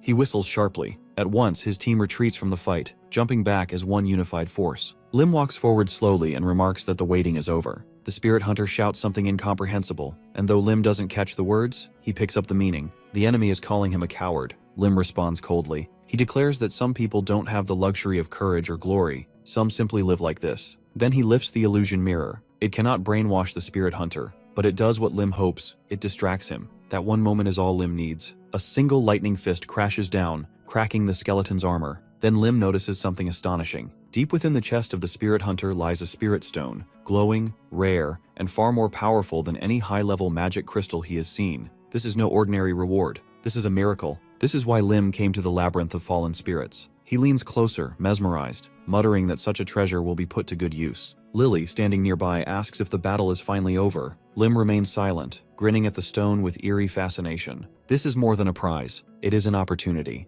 With this, he can activate Transform. If successful, his body will become the perfect vessel for mastering the arts. But Lim isn't concerned with power alone. What he really desires is the ability to slow aging. to extend his youthful years well beyond retirement. He is just 3 years away from freedom, and this stone might buy him decades of enjoyment. Lily looks at the glowing crystal in his hand and curiously asks what it is, and if it tastes good. Lim replies that it isn't edible and warns her that she will get sick if she tries to eat it. Lily argues that he already tried to eat it himself, crossing her arms with childish defiance. Lim starts to respond, but before he can finish, the spirit stone vanishes from his hands. Shocked, he stares at the empty space where the miracle once rested. That gem could have been worth $1 million at auction had he chosen to sell it. Lim has no idea why it disappeared. He glances down and notices something strange. His watch is no longer ticking. The hands have stopped. Lim realizes that it is now powered by external magic. That means the energy from the spirit stone is still active, but redirected. Suddenly the world shifts. We are pulled from the labyrinth and back to the real world. On the news, reporters discuss the 4 major guilds that united to destroy the gate. 10 days have passed, and they have yet to return. Experts suspect they are already dead. Bike stands quietly near the gate, eyes full of worry. Her uncle approaches and makes a casual remark about seeing her here again. He reassures her that the second White House team will return along with the 7th team fully intact. He asks her not to worry too much. He is Bang, the commander of the second team. Bake responds, noting that the other guilds have already abandoned the idea of a rescue mission. She admits that she trusts Team B's ability to clear an A-rank dungeon, but still pleads with Bang to be careful. Bang promises that they can be relied on. The second team gathers in front of the gate. Bang gives the signal to move out. But just as they are preparing to enter, the gate begins to shimmer strangely. Something is happening. Bang shouts for everyone to prepare for battle. Then, to everyone's surprise, the 7th team emerges from within. Lim stands at the front. Bang stares in disbelief. Bak gasps, then sprints forward, flinging herself into Lim's arms. Lim stands frozen, confused. He asks her why she's acting like this. He reminds her that he has a child on his back and requests that she let go. Bak ignores him and asks what caused the delay. Lim, calm but vague, replies that there were a few unexpected circumstances that are not appropriate to discuss in public. He asks her again to release him, but she refuses. She clings to him tighter, admitting that she was deeply worried. Lim lets out a tired sigh. He feels completely drained. All he wants now is to go home.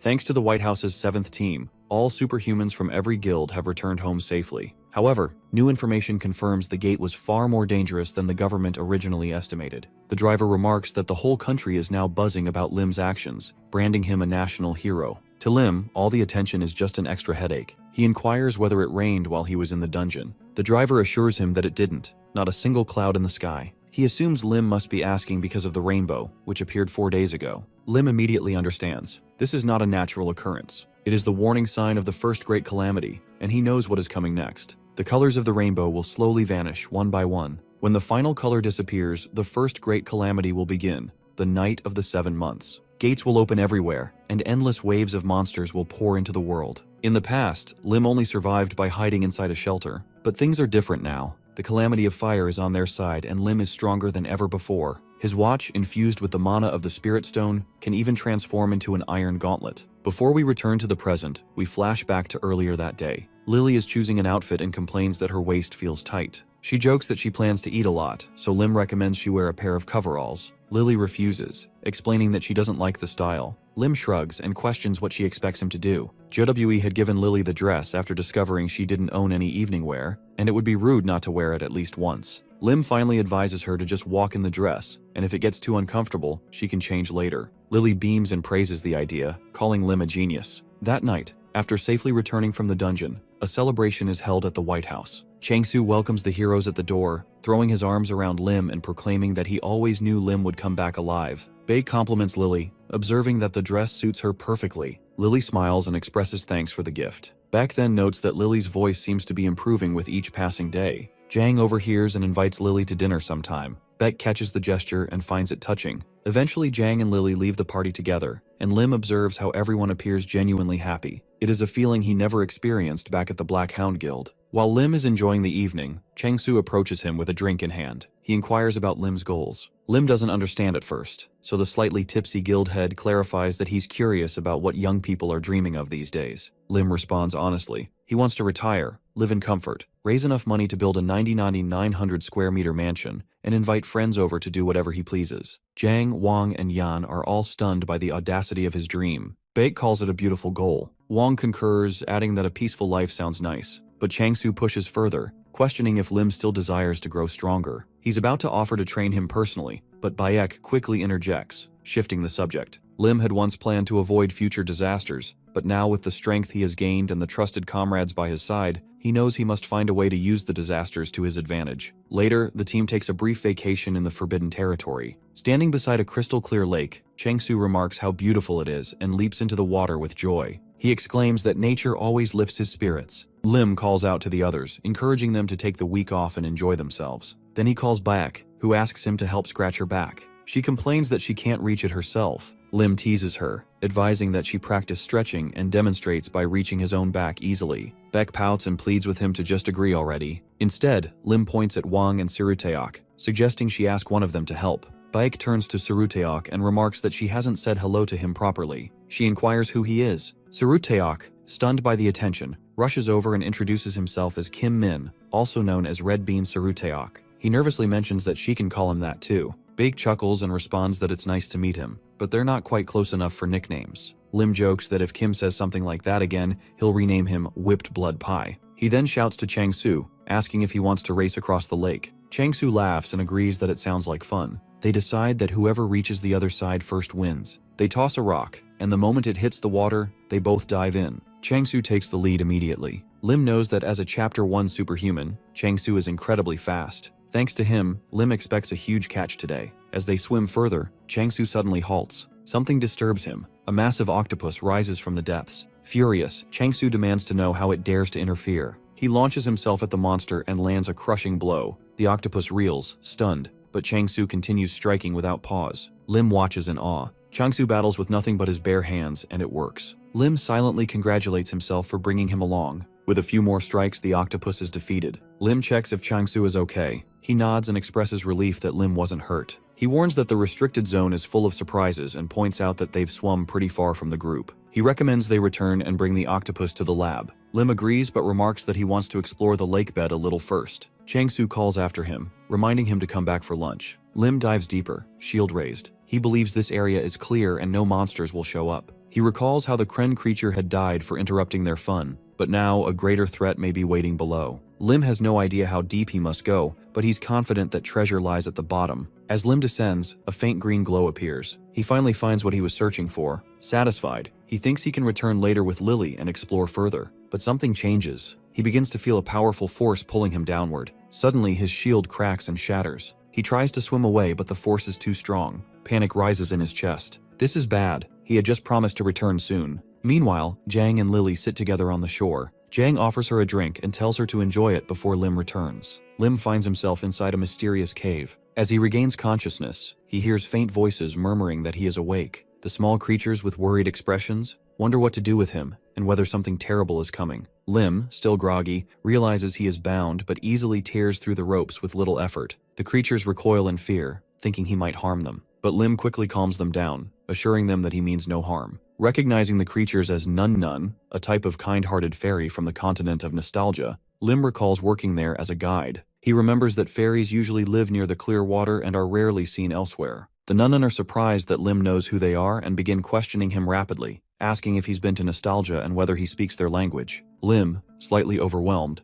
asks them to take turns and tries to make sense of their presence in this lake. The Nun Nun explain they once lived peacefully in the lake until a strange phenomenon transported them to another dimension. They describe how terrifying monsters began to fight and devour each other, and how octopus monsters slaughtered many of their kind. Lim realizes they're talking about the Kraken, one of the creatures he recently defeated. The Nun Nun reveal that the lack of sunlight and the constant threat of predators left them weak and hopeless. Lim informs them that the octopus is dead now, and they can safely return to the surface. Skeptical at first, the Nun Nun test his words by touching his hand with their tail. When it glows green, confirming his truthfulness, they erupt into joyful celebration. Lim, however, grows irritated by their loud excitement and tells them to calm down. He agrees to help them return, and they eagerly declare that they are now friends. Lim starts thinking about turning the lake into a snowfall-themed park and wonders how much money he could make from it. But suddenly the Nun Nun warn him not to step forward. There is a trap ahead. Thanks to the warning, Lim avoids the trap and acknowledges that navigating the area alone would have been far more dangerous. The Nun Nun announce they are almost at their destination and want to introduce Lim to their friend, the one who allowed them to live there. Lim grows uneasy when they describe the friend as a white, hard creature half his height. When the figure emerges from the shadows, Lim recognizes it as a powerful golem, likely the guardian of the area. The passage behind Lim slams shut, trapping him. The golem immediately identifies Lim as an intruder and locks onto him as a target for destruction. Lim protests, saying he thought the golem was a friend. Snowdrop, the lead snowcap, is shocked as the golem transforms into a massive combat machine. A fierce battle begins. Lim uses his iron glove to block attacks but is still pushed back. He realizes the golem has a self-healing function and that he's in serious danger. He tries to strategize a retreat, planning to bring reinforcements like Wang Guho and Lily next time. As Lim attempts to escape, Snowdrop blocks his path and pleads for Snowblind, the golem, not to attack. Lim is confused but pushes through. He strikes the golem again, insisting they can discuss things later. Snowdrop accuses him of hurting a friend, but Lim insists he had no choice. After defeating the golem, its chest opens, revealing a glowing key. The Nun mourn their fallen friend and angrily reject Lim, claiming friends don't kill each other. But Lim says the golem can be revived and that he knows someone, Yang, who can do it. The Nun, surprised by this revelation,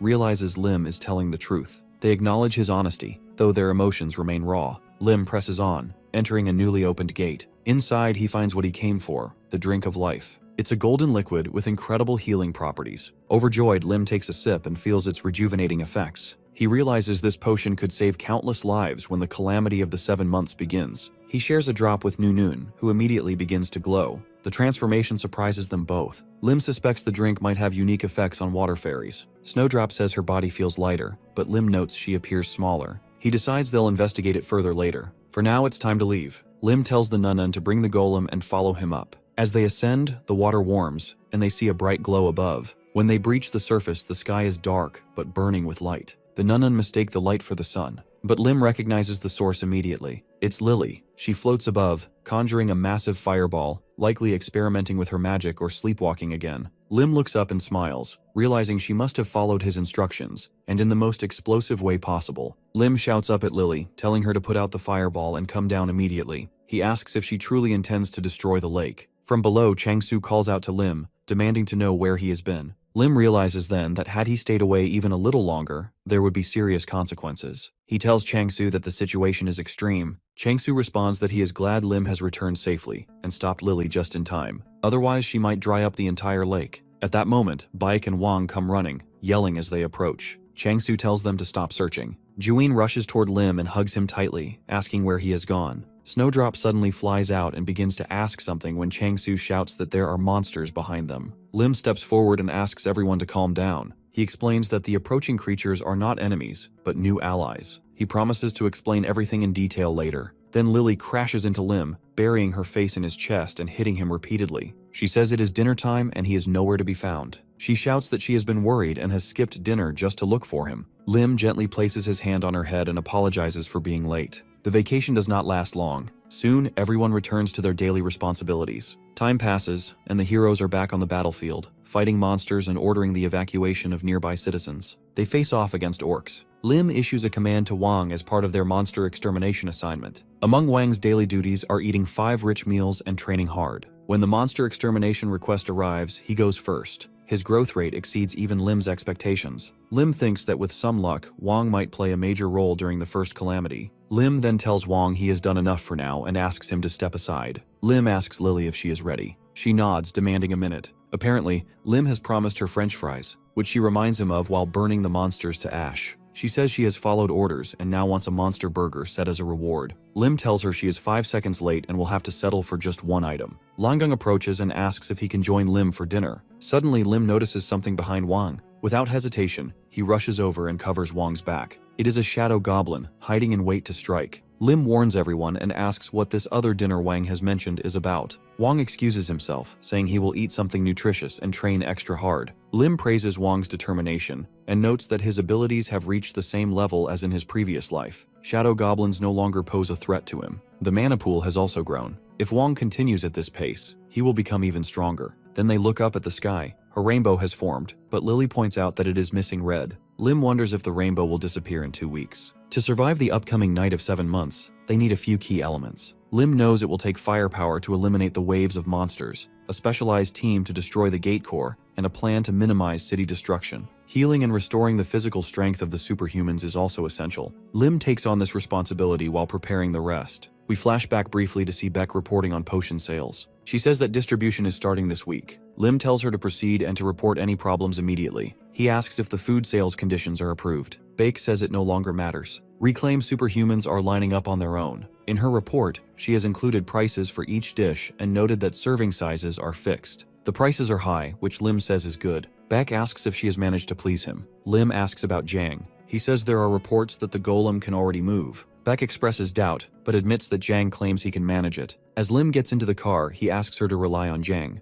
Beck asks why he is so confident. Lim says it is all for the chance to take Lily to the zoo. Then he opens a document that lists the names of friends who have attended a retirement party. He realizes that since his intervention has changed the future, there is no guarantee they will meet again. He keeps the document with him. Bake asks if he needs anything else. She says she wants to work with him a bit longer before his week-long vacation. Suddenly, Lim asks the driver how long it takes to get to work. The driver replies that it takes about an hour. Lim remarks that it is quite far and must be tiring. The driver denies this and says it is no problem. Still, Lim asks if he would consider moving to an apartment near the guild headquarters. The driver is stunned. Lim tells Beck to prepare the driver's new quarters with enough space for his entire family. Lim says he will cover all costs. Beck smiles quietly, thinking that Lim is a very strange person. The driver asks what Lim means. Lim says it would be more convenient for everyone. He adds that he has more than enough money, so the driver should not refuse. The driver is left speechless, wondering if he is dreaming or if it is his birthday. Lim reflects that while money is no longer an issue thanks to potions, he knows he cannot evacuate everyone he cares about this way. There is still much work to be done.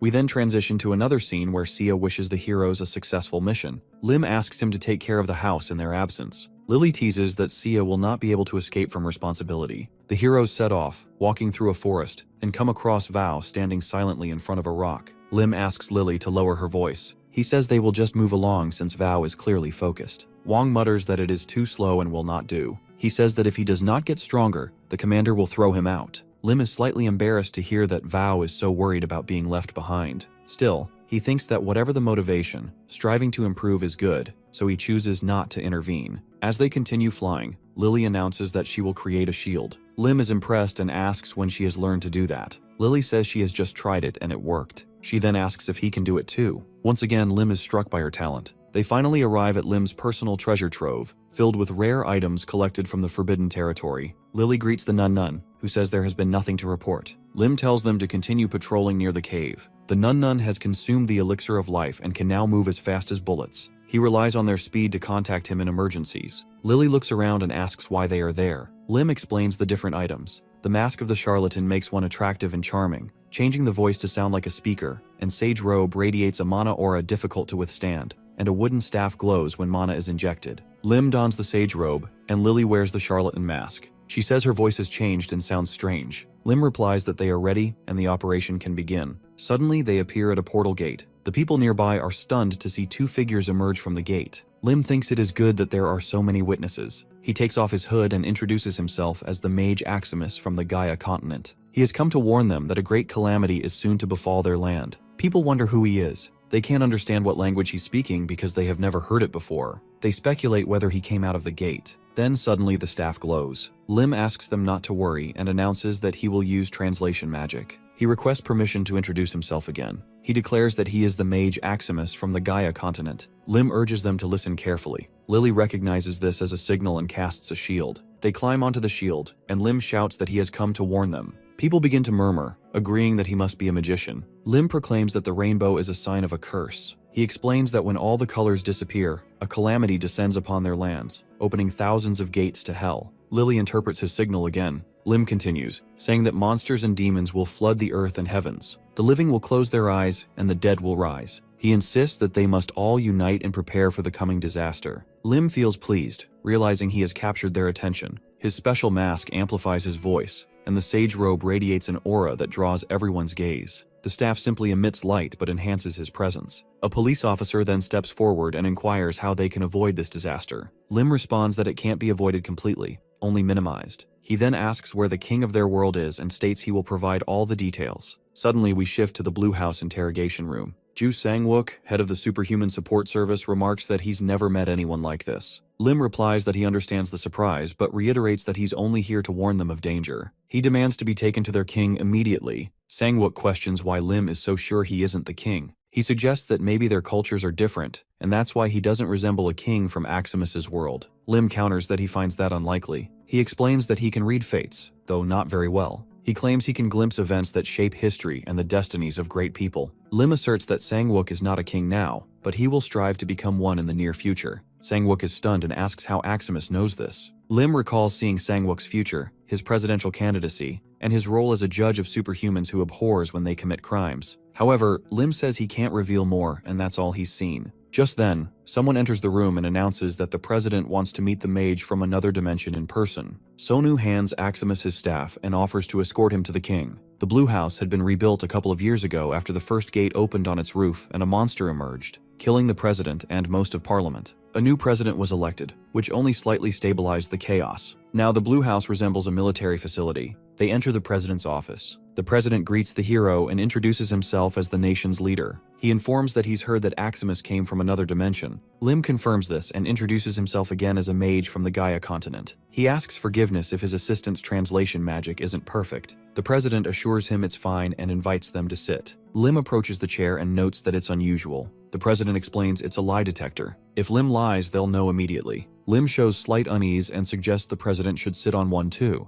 The president asks him to repeat, but Lim shrugs it off, saying they have nothing to hide and he's ready to answer. The president asks if they truly come from the Gaia continent. Both Lim and Lily confirm. He then asks if their prophecy about the disaster is real. Lim answers that it is, and that's why they're here. He adds that his assistant doesn't know much about it. The president requests full disclosure. Lily struggles to understand half of what is being asked. Thanks to martial arts training, Lim controls his breathing, pulse, and sweat, so the lie detector fails to detect anything. The president orders all equipment removed from the magician. Lim lets out a sigh of relief. The president apologizes for doubting him. Lim responds that he would have done the same. Then the president leans forward and asks a personal question. Can Lim help him escape to Gaia before the disaster strikes, and will it be safe? He speculates that since Lim came from there to warn them, it might be. Lim erupts in anger, asking if this is truly a king speaking, someone ready to abandon his people. The president shouts back that he's not a king. It just so happened that the position fell into his lap. He offers money, resources, anything Lim wants. He confesses he's tired of living in a world where death lurks at every corner. He pleads for Lim to take his family and friends with him. Lim is stunned. He admits that he had a different opinion of the president. Grabbing Lily's hand, he declares that they are leaving immediately. The president protests, saying the mage promised to help. Lim retorts that the president would never understand what's in his heart. He declines the offer and turns away. Just then, the man who has been standing silently removes his mask. It's Kim Suho, the first awakened titan. He moves with lightning speed and blocks the hero. Things take a bad turn for Lim. He realizes he can't meet Suho's eyes. Then Lim tries to walk away. Suho smirks and asks what's so funny. Lim calls him out and asks how long they plan to continue this charade. He identifies Suho as the real king. Suho is surprised and asks how Lim knows. Lim points out the massive destiny star over him. Kim Suho is the one who restored order to South Korea after the first gate opened. After awakening his abilities, he mobilized the police to protect civilians. Post-election, he rebuilt the Blue House and led the country's recovery. Everyone in South Korea knows this. Next, we move to the headquarters of the Disaster Response Center. Soho announces that before the meeting begins, he wants to introduce the magician who brought the prophecy. Lim steps forward, states his name is Aximus, and urges everyone to listen carefully. He then shares the full story and warns that the disaster threatens them all. In the room are powerful figures: Monster B. Jangs, Demon King Kim Tai-jin, the Ice Queen Han Ji-hai, and the Iron Wall Min Tai-wung. These are the strongest among the first awakened. Along with Kim Suho, they help destroy monsters and stabilize the land. The president states he will declare a national emergency tomorrow morning. He urges the assembly to cooperate. Jin questions how the president can believe such an outlandish tale. Ti-wung agrees, suspecting Lim to be a fraud. They argue that such a drastic action without solid proof is reckless. As tensions rise, Suho yells at them to stop. The president affirms he has verified everything. He reminds them of the chaos during the first gate's opening. Suho says that if nothing happens, no harm is done, but if they're unprepared, they'll suffer greatly. Tae-wung sighs, mumbles something about hard work, and then rushes forward toward the heroes. Lim panics, wondering if he's under attack, but Tae-wung grabs Lily. He sneers, saying she annoys him and orders her to stay still. He reaches for her mask and scoffs, saying it's probably to avoid recognition. Lily's mask falls to the floor. Lily suddenly transforms into a cat, and she is very angry. They begin to question whether she is even human. Lim asks the assistant to calm down and explains that it was a mistake. They didn't know the truth. Lim says that people like Lily are ashamed to show their real faces, which is why they always wear masks around him. Lim remembers how he and Lily prepared for this exact situation. The cat mask doesn't just disguise, it also alters her voice. but if it's forcibly removed, it triggers a transformation spell that turns the wearer into a cat. Lim wonders what Taewong will do now that his assumptions have been proven wrong. Suho yells at Taewong and demands he apologize. Taewong sincerely apologizes for removing Lily's mask without her consent. Lim thinks to himself that Lily is really good at playing the role of a cat. The next day, Suho declares a state of emergency on national television and radio. Standing on stage, he announces a major crisis in Korea. There's some initial confusion after his speech, but the citizens quickly adapt. The military, the superhuman police, and various guilds begin large-scale exercises in preparation. Someone approaches Lim and mentions that they heard the sage is leaving today. Lim confirms it. The power of dimensional transfer magic is running low, and he must return in a few hours. The man asks if Lim can do him a small favor before he departs. Lim agrees to try his best. The man explains that he has several books that were confiscated as loot during the national uprising. He only brought the ones in good condition and asks Lim to take a look at them. Time is short, so he just wants Lim to check if any of them are important. Lim says he isn't a scholar and not to expect too much from him. He wonders if they really see him as a sage or just a fool. Lim can speak any language, but he can only read the languages of the Gaia continent and the martial arts world,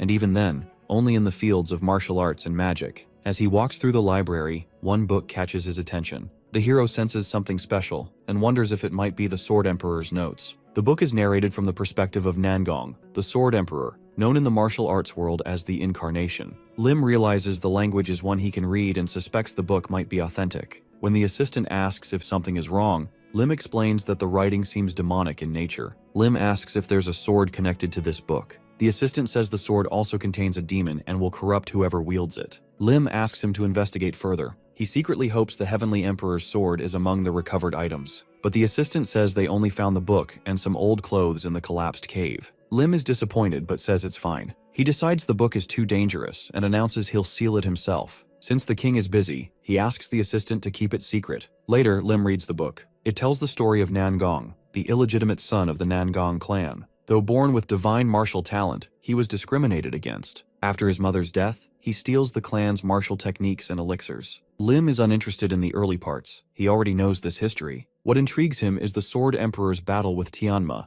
which he lost in a single moment before disappearing. Suddenly, Lily appears and asks what Lim is doing. She says she's bored. Lim tells her to amuse herself while he reads. She runs off mischievously. Lim calls after her, telling her to return soon. He's happy to be alone in silence again. As he reads, Lim grows tired. The book is long-winded. He comes across a section about the divine art of shattering the heavens, but there's too much unnecessary rambling. Still, he senses the main part is coming. The technique is explained in such simple terms that even a monkey could understand it. If he doesn't get it the first time, he knows he'll just have to reread it. Lim crosses his legs and sits in meditation. A red circle appears at the center of his torso. He remembers that inner strength has 3 categories: accumulation, stability, and radiation. Lim realizes that Diha Simbop, the technique he previously studied, focused mostly on stability, but Peyton Simbong achieves perfect harmony in all 3 areas. Lim calls it a truly perfect and pure Simbap. He now understands why martial artists dedicate their lives to improving their techniques. He simply wants to practice it, just for today. But then he checks the time and notices it's already past lunchtime. Lily still hasn't returned. Suddenly, Lim senses something and turns around. A gate appears in the sky. People begin shouting, monsters are coming. The first to emerge is a minotaur. It's huge. People scream and flee in panic. The minotaur raises its mace to attack, but Lim quickly protects the crowd with a magical shield. He tells them to stay inside the barrier and reassures them it will hold until reinforcements arrive. Lim knows using full magic could destroy the palace, so he chooses to fight using only his body. The minotaur slams its mace down, but Lim leaps onto its head and punches it, sending it flying. He's surprised. Why is the monster so weak? Then he realizes it's not the monster that's weak. He's become stronger. More monsters begin to emerge. Lim understands that avoiding palace damage is no longer possible. There are too many of them. He raises his hand and shouts, calling fire to rain from the sky. Spectators are stunned. Even the future president remarks that it's a magnificent spell. One day, a statue of the great sage will be erected in Gwanghwamun Square to honor him. After the monsters are defeated, Suho thanks Lim and promises never to forget this favor. Lim replies that he only did what was necessary. The assistant approaches and offers a gift in gratitude. Lim initially refuses, but they insist. He finally accepts it and wonders how many high-quality magic stones are inside. Lim says he can't stay here any longer. He and Lily stand on a magical shield and prepare to depart. It turns out one of Lily's new friends is a Titan, one of the first awakened ones. As they leave, Lim hopes everyone remains safe. Back home, Lim asks Tae-woong if he's taken care of the house. Tae-woong bursts into tears and asks where the heroes have been all this time. Siriteok says something terrible has happened. Tae-woong reveals that if all the floating rainbows in the sky disappear, disaster will come. Tae-woong is horrified. The president says hundreds of gates will appear. Lim and Lily glance at each other and grin. Baek asks what everyone is laughing about. Wang also went to the guild after the emergency call. Siruteok asks to be informed when his brother returns. Lim praises him and suggests they head to the guild immediately. Although Lim initially thought he might run away, he's impressed that he is waiting for them even in this situation. As he looks up at the rainbow, he realizes there's less than a week left. He urges everyone to go to the guild together. At the guild, Baek confronts Lim indignantly, demanding to know where he's been. She says she tried to contact him during the state of emergency, but even his phone was turned off. She continues scolding him, asking if he even understands how serious the situation is. Lim responds that he's already heard enough of this on his way over, and turns away. Just then, Tae-woong arrives and greets Baek. She recognizes him, saying they met at the lake and haven't seen each other since. Baek asks where they plan to evacuate. Lim inquires if there are any rooms left at the guild, but adds that he doesn't plan to stay long. Baek asks if he's returning from beyond the gate and offers to call someone to escort him. Instead, she suggests Lim go straight to the head. Lim ignores her and tells Serok to move his luggage and rest. Baek points out that Lim is the only one who didn't respond to the emergency call, warning that even the head will be furious. Lim replies sarcastically, saying the head won't be angry if she also failed to answer her phone over the weekend. Suddenly, Wang rushes out to the heroes. Lim asks where Van is, but Wang unexpectedly calls out to the commander and attacks Lim. Lim dodges and asks if Wang has lost his mind. Through tears, Wang says he thought Lim had abandoned him, and his attack was out of happiness. Lim assures him that even if others ignore or accuse him, he would never leave Wang behind. Van is overjoyed, and Lim knows Van is truly useful. Lim knocks on the head's office door. All the heroes gather as the head asks them to sit. Baek reports that Lim was outside the forbidden territory. Changsu responds that it's no excuse. The chief asks Lim what he knows about the impending disaster. Lim says he heard some things on his way back. Changsu explains that the great sage Aximus spoke to him alone and gave him a prophecy. Aximus mentioned the seventh night, telling Changsu to leave the wheel of fate for them to lead, and that they would bring the light. Changsu believes Aximus was referring to Lim's team. Everyone agrees. Lim feels a bit ashamed and says that if the invasion begins, the seventh team should operate independently. He insists everything will be fine. He explains that simply eliminating monsters in designated locations is a waste of time. Instead, they should focus on enabling independent action and destroying the main gate. The disaster is called the Night of the 7 Months because 7 special moon-colored gates appear among hundreds of others. The main gate, which anchors surrounding gates, vanishes along with dozens nearby. Lim, through Aximus, shares intelligence on 6 of these critical gates. In a flashback, Aximus tells Changsu he can't handle the red energy or determine its location. Changsu says it's unfortunate but still helpful. The only thing Aximus withholds is the red gate's exact location, due to the Soul Stone. Lim reflects that this time he might finally fulfill his dream and become handsome. Changsu shares the same hope, but wonders if the prophecy is really that simple. Baek speculates that there may be hidden meanings, and Wang adds that it's too abstract to grasp fully. Lim, feeling a bit awkward, questions whether a great sage trying to help would make such a cryptic prophecy. He concludes they shouldn't distort anything. After some persuasion, the 7th Squad is granted permission to operate independently. 3 days later, in the White House training ground, Lim asks Van to focus on the path of mana circulating in his body. Van admits he doesn't remember. Lim says they'll try again and urges him to concentrate. Lim studies an image from the Sword Emperor's records. He knows the Diamond Power Fist martial art emphasizes external power, and that the breathing method is simple. It's good for physical strength and basic development, and Lim believes it'll also benefit Van. Lim asks Wang if he now understands, but Wang still struggles. They repeat the process over and over. Eventually, Lim loses patience and shouts, "It's the 30th attempt." He says Wang is worse than a monkey. Wang insists he's improving and will practice alone.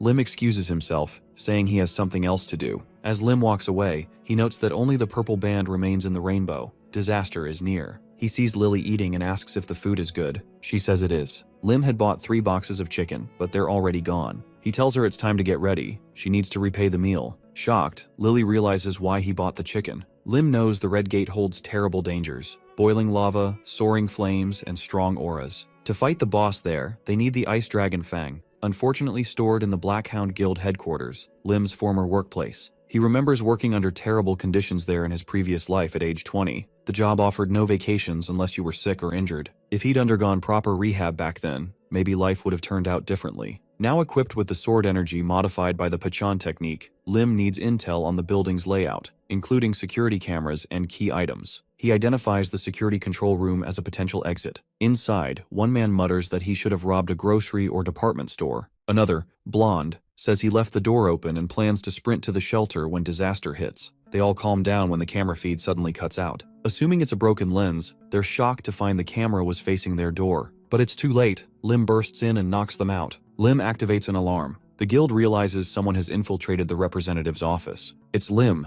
A hero reports that 4 armed intruders, not superhumans, broke in. Lim instructs staff to gather at the rep's office. When they arrive, the room is empty. Confused, they realize the control room is locked. Lim says the intruders are secured. Elsewhere, he and Lily break through a door. Lily is amazed. Everything sparkles. She asks if it's all money, then wonders if she can get chicken again. Lim doesn't understand her obsession, but says the statue is too heavy to carry. Instead, he shows her the special armory where otherworldly items are stored. There it is, the ice dragon fang, well preserved. As they prepare to leave, Lily says she wants to see what's behind a certain wall. She senses powerful mana. Lim tells her to stand back. He activates his watch and smashes through the wall. Inside, he finds something valuable and praises Lily. As a reward, he gives her 3 raw balls. Lim plans to consume the next soulstone himself and lets Lily eat this one. But Lim is disappointed by the results. It barely makes a difference. Only his claws grow. Still, he figures it's enough to claim an unpaid severance package. He decides it's time to go home. The next day, the rainbow vanishes. Lily is most concerned about one thing, her cheese balls. The next day, at the 3rd evacuation shelter, Lim appears calm, even chuckling with a faint smile. His team is surprised by his demeanor,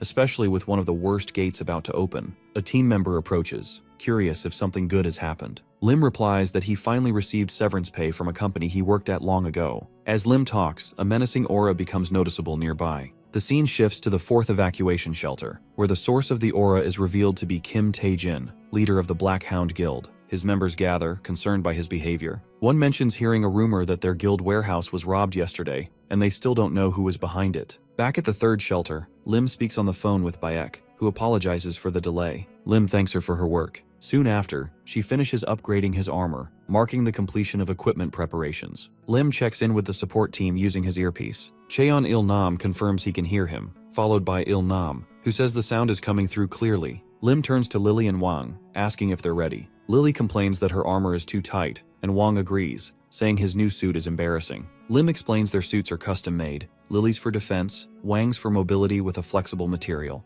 As they talk, Lim notices Wang in an odd stance and asks if he plans to fight like that. Wang calmly responds that if posture becomes a problem, he'll use petrification to fix it. Baek approaches and reports that the people Lim mentioned a few days ago have arrived at the shelter. Lim thanks her and declines to meet them, saying this is enough to repay their kindness. He's requested protection for those who attended his retirement ceremony, and also for friends lost in a previous life's disaster. This time, he's determined not to let that happen again. Suddenly, Chang-su shouts that the disaster could come at any time and that he will stop it. Lim is startled and asks Baek if she's been able to sleep when Chang-su gets like this. Baek admits she hasn't and shyly says it sometimes feels like she's raising a child. Lim surveys the area, where tanks, military vehicles, weapons, soldiers, and hunters have gathered. He feels confident that this force should be enough to stop the disaster. In the distance, robotic footsteps approach, causing the hunters to tense up. As the sound gets closer, they realize it's an ally. Lim smiles as Young Shin's robot arrives. Lily approaches the robot and asks if Young Shin can see her. He confirms and announces that he is inside the robot. Lim, surprised, asks if he manually modified the robot. Lily tries to climb inside too, but Lim stops her and asks Young Shin if he has his mother's permission to use the robot as a combat suit. Young Shin ignores the question and blushes while promising Lily he will protect her. Lim scolds him, saying this is not the time for love. Buck, looking at the sky, notices something off and calls Lim's attention. Lim looks up and sees that the rainbow-colored lights in the sky have dispersed, signaling something ominous. He immediately instructs Young Shin to return to the command room. Suddenly, countless gates open in the sky, releasing an overwhelming number of monsters. The soldiers and hunters take defensive stances, visibly shaken by the sheer number of enemies. Lim overhears their panic but remains composed,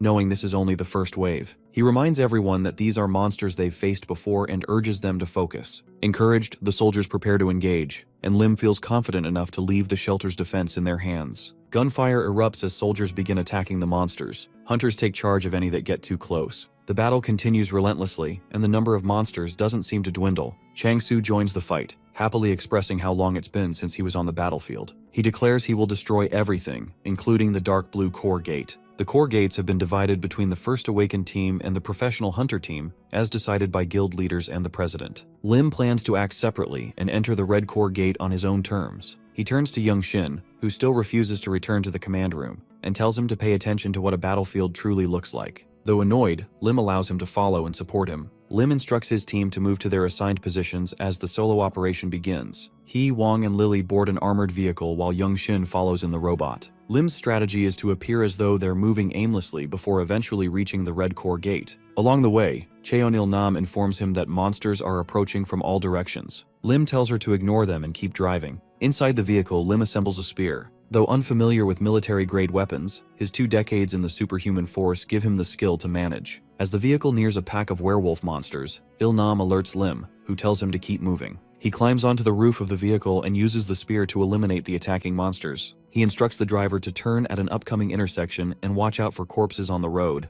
Lim asks Lily if she's ready. She's been charging a fireball and says she is. Lim points to distant monsters and instructs her to attack. Lily launches the fireball, saying she wants to finish quickly so she can eat at the chicken buffet. Her attack incinerates the monsters, but Young-shin worries about driving through the flames. Lim insists they must keep moving. Lily raises her hands and parts the fire, allowing the vehicle and robot to pass through. She continues shouting about food, and Young-shin watches her in amazement. Lim smiles and urges everyone to move at full speed. He continues giving directions, telling them to turn right at a hospital and then again after 2 blocks. He calculates they are getting close to the red core gate. Soon the gate comes into view. Il-nam smiles and wonders if this is what the great sage's prophecy meant. As they approach the gate, Lim tells the team to prepare for entry. Suddenly, a creature drops from the gate. Initially appearing like slime, it morphs into a giant T-Rex. Jin reports they are only 1 kilometer away and asks if they should slow down. Lim decides not to risk delay, fearing more monsters could arrive. He tells Il-nam to maintain speed and calls on Wang to engage the T-Rex. Wang jumps from the vehicle and faces the monster. As its massive jaws close around him, he activates his petrification ability. His body glows gold and he holds the monster's mouth open. Lim recognizes the golden aura as the diamond powerball's mana. Wang, proud of his progress, continues to hold the beast at bay. Lim calls on Young-shin to act, reminding him of his earlier promise to protect Lily. Young-shin launches toward the monster. The T-Rex, noticing him, spits out Wang and attempts to bite again, but Young-shin maneuvers the robot skillfully. He grabs the T-Rex's tail, lifts it, and slams it to the ground. The team is stunned, watching in awe as Young-shin overpowers the massive beast. Jealous murmurs arise. They all want to turn on the robot now. Young-shin's attack immobilizes the T-Rex, and Lim uses the opportunity to deliver the final blow. Afterward, he approaches the massive corpse, guessing from its size that something valuable might be hidden inside. He quickly dismembers the beast and finds a glowing pearl-like object called nadan, a rare and nourishing item. Holding it in his hands, he admires it until Wang calls out, pointing at a new wave of monsters emerging from the gate. Lim smiles, excited like a child in a candy shop, and urges the team to move toward the red core gate. Destroying the red core gate requires defeating the fire giant sleeping inside the volcano. After fighting the new monsters and entering the gate, Lim halts the team so C can help them change into armor suited for the intense heat. Once suited up, they all feel better. Lim clenches his fist, smiling as he remarks how surprisingly cool the combat suits are. He stretches his shoulders and tells C that the suits are not just efficient and comfortable, but visually impressive too. He believes this armor will make future encounters easier. Sina shares her surprise at the quality of the suits, revealing that Young-shin helped design them. She praises him as a valuable ally. Lim reflects that stealing from the Black Hound Guild and requesting the suits early is now paying off. Young-shin approaches Lily and asks her to press a button on the robot's arm. When she does, a popsicle pops out and she thanks him. Young-shin blushes and downplays the gesture. Not wanting Young-shin to get too cozy with Lily, Lim orders Team 7 to prepare for departure. Soon after, they encounter a group of firewolves. Wang jumps to the front line without waiting for orders, which surprises Lim but doesn't bother him.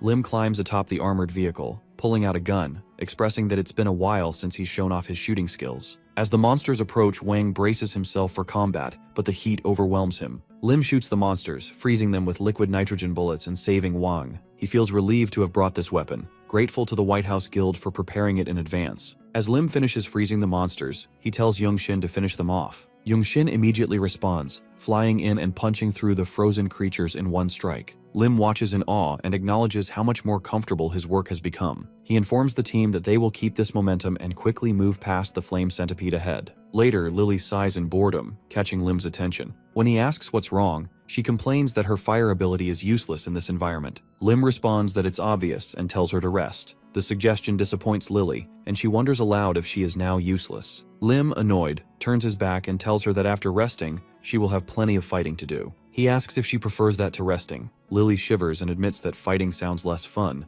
then lowers her head with a soft smile. Eventually, Team 7 arrives at a lava lake. Lim orders everyone to stop, sensing that this area could pose serious problems despite the lack of visible monsters. He asks the medical team to fetch a monster corpse. Cheonil-nam brings a small one on a tray, which Lim throws into the lake. Suddenly, a giant lava monster leaps out and devours the corpse whole. Everyone except Lim is shocked. Lim sighs and says that charging ahead blindly would have been a disaster. The monster retreats back into the lava, and Lim realizes they need to lure it out. He calls for Il-nam and asks if she brought any large fishing rods, even if only single-use ones. Il-nam, surprised, questions if Lim is seriously trying to catch the flame snake. Lim acknowledges the risk, but insists on trying. Il-nam leaves to search through the equipment. Meanwhile, Lim tells Wang and Young-shin to play rock, paper, scissors. The two exchange puzzled glances but follow his instructions. A moment later, Wang is thrown across the lava lake by Young-shin. The flame snake immediately emerges and swallows him. Lim instructs Young-shin to pull with all the robot's strength, and a tense tug-of-war begins. Inside the snake's mouth, Wang remembers Lim's instructions and activates a hidden device, piercing through the monster's jaws. Stunned, the snake is vulnerable, and Young-shin pulls it out of the lava. The snake spits Wang out, then collapses on the ground.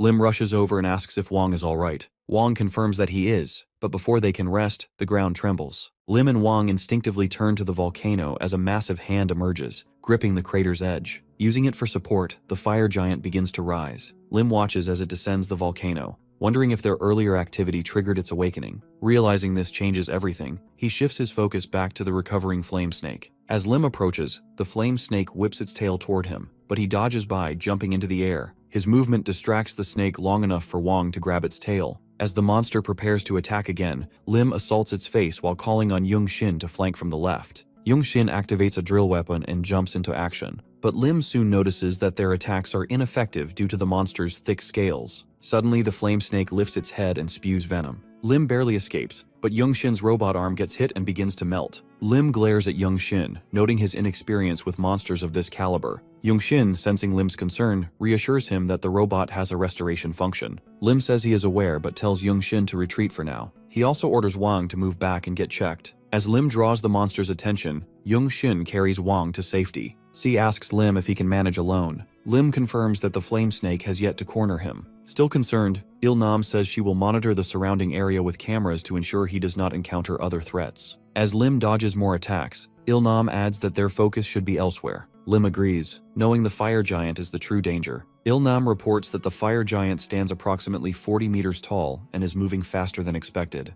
She suspects its massive size enables its quick advance. The giant is now halfway down the volcano, and its looming presence makes its sheer scale even more daunting. Lim, recalling that in his past life the First Awakeners were the ones who handled this gate, now realizes the responsibility falls on him. He clenches his jaw, questioning what he should do next. Lim's original plan is simple. First, he would defeat the flame snake at the lava lake. Then, while the fire giant still slept inside the volcano, he would approach and stab it with the ice dragon's fang. Finally, once the creature is weakened from the fang's cold energy, he would deliver the finishing blow. Lim believes it is a perfect plan, but now that perfect plan is in ruins. He sighs and instructs all members of Team 7 through the earpiece to retreat to the rear and wait for his signal. Wang asks how they can retreat without their team leader. Lily, also concerned, looks on as Wang speaks. Lim responds by asking if Wang has never heard the saying about how when whales fight, shrimps always suffer. He explains that staying here would make them the shrimps. Releasing his aura with a slight smile, he tells Wang that they must first make the whales fight each other until they are both weakened. With that, Lim leaps at the flame snake. Landing on the monster's body, he uses Heavenly Destruction Step to launch himself across its back and approach its face. The snake raises its head. As Lim draws near, it opens its mouth and sprays venom at him. Lim swings his spear, cutting through both the venom and the creature's tongue in one motion.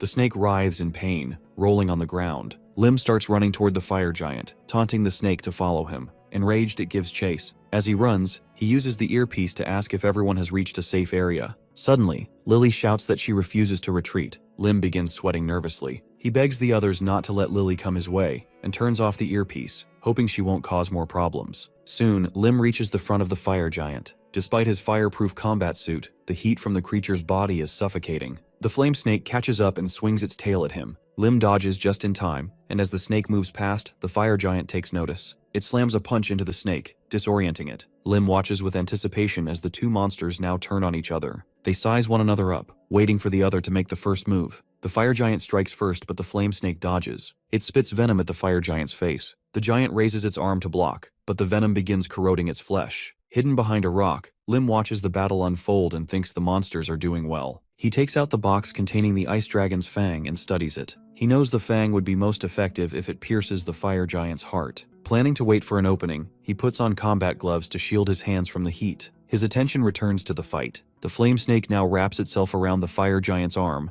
then quickly coils around its neck, starting to constrict. Lim believes this is his chance. He grabs the fang, activates his stealth skill, and begins sneaking closer. As Lim approaches, the fire giant, still struggling, suddenly turns its head and glares at the flame snake. Then flames begin to consume the snake from its tail upward. While it cries in agony, the fire giant punches it in the throat and begins ripping it apart. Lim watches anxious. Still, he intends to strike while the fire giant is distracted by its victory. He uses Heavenly Destruction Step to move through the air. But before he can act, the fire giant suddenly appears behind him. It notices Lim and attacks. Lim tries to activate his shield, but he is too late. The giant slams its fist into the ground, attempting to crush him. After lifting its hand, the giant is surprised to find nothing underneath. Then a voice interrupts. The fire giant turns and sees Lily, who tells Lim he would have died if not for her. Still dazed, Lim sits on the ground, wondering why she came. With a cheerful expression, Lily says she came to pay for food. Infuriated by being ignored, the fire giant fumes and charges at them.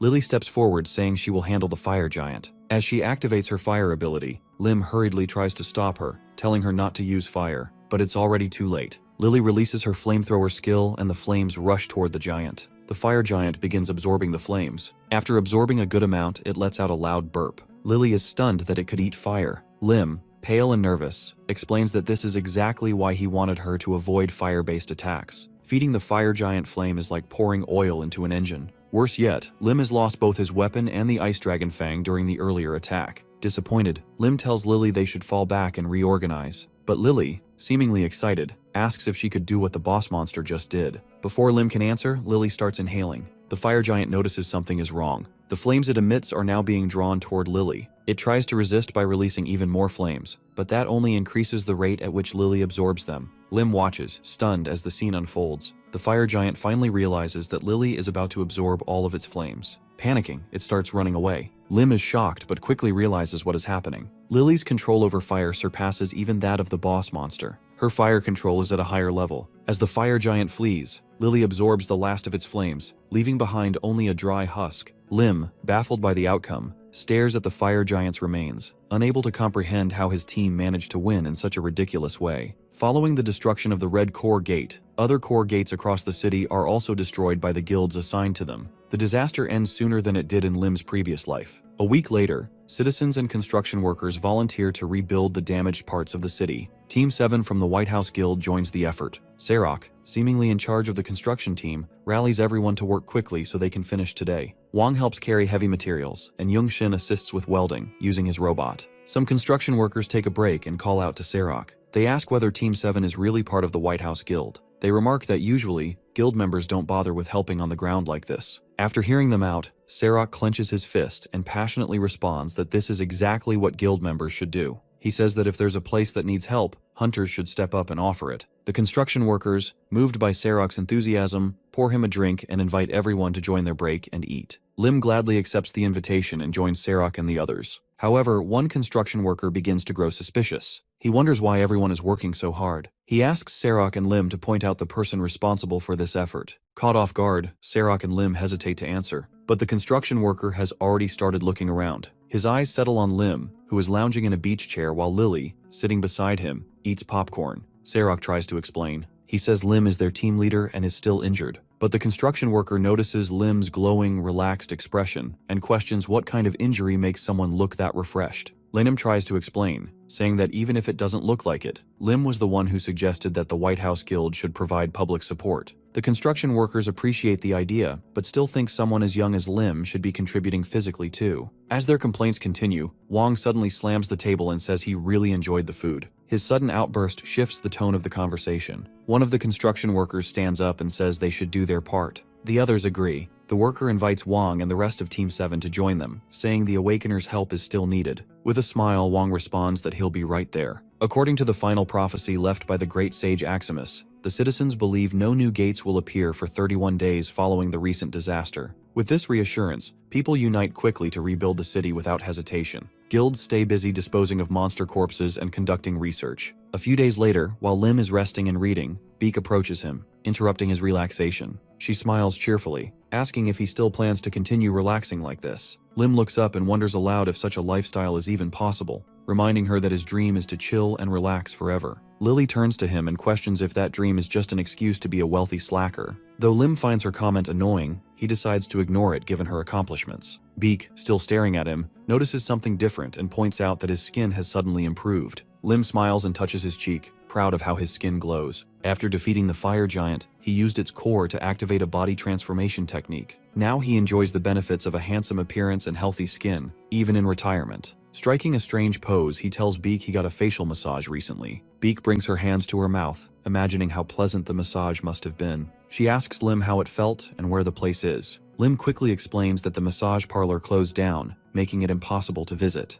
Beak remains persistent and jokes that he should not hoard all the benefits of the fire giant's core for himself. Lim knows that only half the mana from the core has been used and that it can still be activated one more time, but he chooses to save it. Avoiding further questions, he asks if she came just to talk about his skin. Beak corrects him and hands him documents related to potion supplies. She explains that although production has increased, it is still not enough. Several organizations have requested partnerships. The potion, based on the elixir of life, is currently distributed exclusively by the White House Guild. Thanks to this potion, many lives have been saved. People previously fated to die or live with permanent injuries have recovered. Death tolls have dropped to 1/10 of what they used to be. Lim acknowledges the rising demand and praises Beak's work, encouraging her to handle the partnership decisions herself. Beak then brings out another paper and asks Lim what to do with the fire giant's corpse. Lim interrupts, saying the matter is easy to resolve. He asks for 20 kilograms of the giant's skin, some bones and blood for personal use. The rest can be managed freely. Wanting to return to his rest, he asks if there's anything else. Beak places the paper back in her bag and informs him about a joint funeral ceremony being held today. Lim reclines in his chair and declines to attend, saying such events feel suffocating. Beak is shocked by his response and asks why he requested details about the families of those killed in action. With a serious expression, Lim says he wanted the information because he thought it was time to call Santa Claus, despite it being summer. At the ceremony, President Kim addresses the crowd. He announces that 7 days ago they faced the gate anomaly, known as the disaster or catastrophe. On that day, 427 citizens lost their lives. He pauses to regain composure before continuing. Among the dead are soldiers, police officers, and hunters, people who were parents, children, friends, and citizens. Kim steps up to the gathered flowers, each bouquet representing a life lost, and vows they will not forget the sacrifices these heroes made. Sniffles rise from the crowd. A little girl pulls on her sobbing mother's clothes, asking when her father will return. The mother remains silent and continues to cry. The child hugs her and tells her to stop crying, warning that Santa Claus might see her sadness. She keeps encouraging her mother to smile. The weight of the moment falls on Kim. He closes his eyes, unable to face the grieving citizens. Suddenly, a silhouette appears in the sky. Lim, dressed as Santa Claus, flies over the ceremony in a red sleigh with Lily by his side. Snowies glide alongside, creating a surreal scene.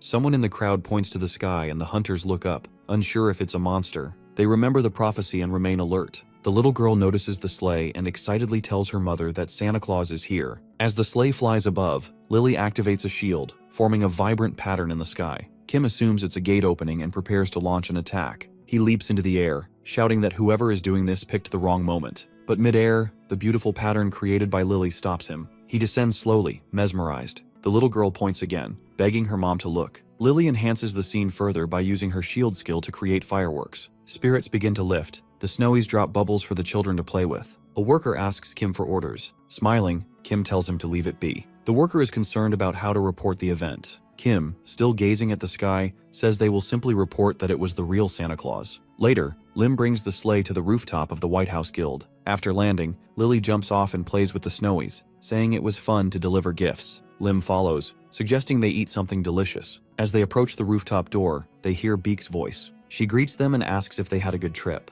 Lim thanks her, saying the sleigh and costumes were crafted beautifully. Beak leans against the wall, brushing off the praise and asking why he did it. Lim explains that simply compensating grieving families felt hollow. It's also a burdensome task. He starts to explain further but stops, recalling memories from a past life. Most of the deceased were heads of their households, soldiers, police, and hunters. Lim knows that what their families need now is realistic help. Government aid is minimal and insufficient. Lowering his gaze, Lim admits that the final reason is simple. He did it because he could. He has the ability, and when he's not lazy or drinking in retirement, he wants to help others who are struggling. Beak listens with crossed arms. When Lim finishes, she sighs and touches her cheek, expressing concern. Lim asks if she's worried he will become too soft. Smiling blissfully, Beak admits she's afraid she might fall for him if he keeps this up, and confesses she already has feelings. Lim brushes past her, saying that people should keep their love life and work separate. Beak fumes at his reaction, muttering to herself and questioning if Lim is a eunuch. Lim hears her and sighs. The three head into the guild building. Inside, decorations are up and music is playing. Lily runs ahead excited, saying she'll sing along. Lim becomes nervous, wondering when she learned to sing. Sirach and Wang see them arriving and warmly greet their team leader. Lim thanks them for their hard work during the disaster and rebuilding.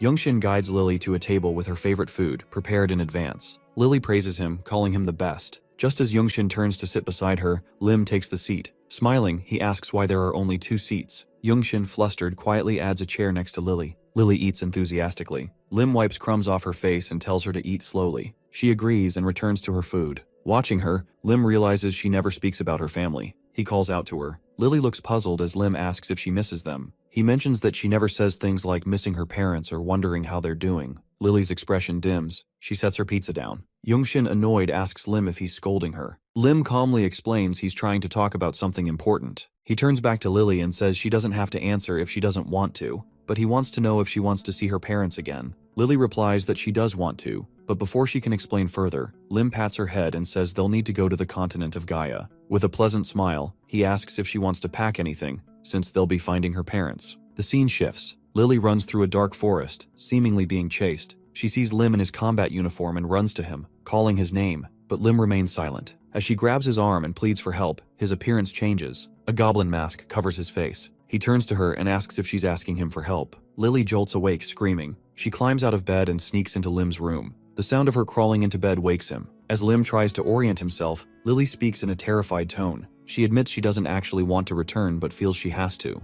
She misses her mother and made a promise to someone named Wendy. She wonders if everyone is okay after all this time. Lim stares at the ceiling and pats her back, comforting her as she repeats that she must return, even though she doesn't want to. Lily begins to tell Lim about her past. She explains that she comes from a poor family and that she and her mother were often hungry. At night, her mother would hold her tightly, always apologizing for their situation. But Lily never minded, because her mother was always by her side. One day, her mother calls her and asks her to listen carefully. She tells Lily that she will become a maid for a wealthy family, and if she follows instructions, she will no longer starve. Her mother hugs her and promises to find her later when life improves. Not long after, a carriage arrives to take Lily away. As it travels through a forest, Lily observes the other children inside. The child next to her turns and introduces herself as Wendy. Without waiting for a response, Wendy leans on Lily's shoulder, thanking her for being warm. She then asks Lily's age and reveals that she is a year older. Soon the carriage stops and strange men order the children to get out. They are lined up and marched through an unfamiliar place that clearly isn't the rich family's compound they were told about. One man strikes the ground with a whip, silencing the confused children. Wearing a goblin mask, he tells them coldly to shut up and follow him. Lily and Wendy are locked in a large prison cell. Over time, the other children begin to disappear. Lily remembers little of what happens next, but she recalls waking up in a strange room. 2 men stand over her. One mentions that this is already their 3rd attempt. The other confirms it, explaining that they used the essence of fire, blood fragments of a demon, and that all the items have been successfully integrated into Lily's body. They check for signs of rejection, but find none, though one man warns the risk is still high. Before he can continue, they notice a reaction in Lily. They declare their success, celebrating the baptism now settling into her body. Though Lily is in pain, the men rejoice in finally achieving their long-cherished goal. One asks if there are any side effects. The other dismisses the concern, stating that Lily is no longer a person, but a monster. From that day, a magic circle appears on Lily's stomach, and she becomes increasingly hungry. During these times, Wendy always gives Lily her portion of food. Though Lily refuses, Wendy threatens to throw it away, leaving Lily no choice but to eat while apologizing.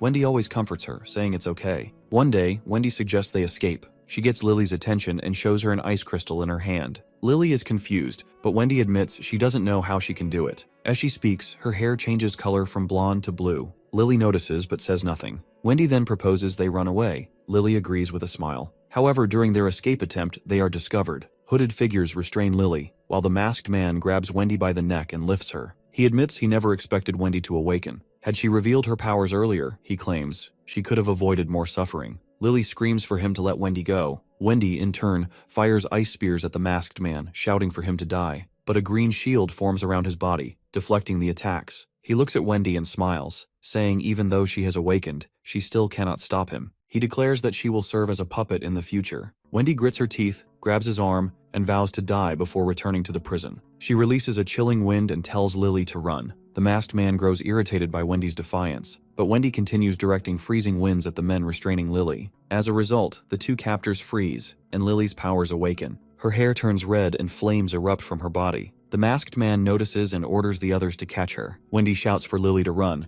insisting this is her only chance. Lily obeys as Wendy expands her powers, forming a blinding ice tornado to mask Lily's escape. Wendy's distraction buys Lily time, but the men eventually track her. As she runs, Lily promises Wendy that she will return. With her pursuers close behind, a red gate suddenly opens before Lily. With nowhere else to go, she runs through it. The men shout for her to stay away, but the gate begins to vanish. Lily takes one final look back and promises again to come back for Wendy. In the present, after sharing her story, Lily collapses from exhaustion. Lim watches her in silence and mutters the words "goblin masked man" with anger. The next day, Lim visits Chang-Su and requests a month-long vacation. Chang-Su slams his desk in anger, questioning Lim's timing, especially with how busy the White House Guild has been. He reminds Lim of their recent disasters and refuses the request, saying the maximum he can allow is 1 week and not until next month. Lim stays quiet. Beak stands behind him, visibly nervous. With a serious tone, Lim says he has a reason and something personal to ask. Before he can explain, Chang-Su cuts him off, saying he's not interested in excuses. Lim then calls on Beak and asks about the guild's monthly profits. Surprised, Beak hesitates. Lim remarks that demand for potions is so high the guild can't meet production. He questions whether it's necessary for the White House Guild to be the sole supplier. Chang-Su is taken aback and leans back into his chair, unsure where Lim is going. Lim then brings up the loot from the Red Core Gate, reminding Chang-Su that even all the other teams combined cannot match Team 7's achievements. He questions if it's worth staying in a guild where he's treated this way.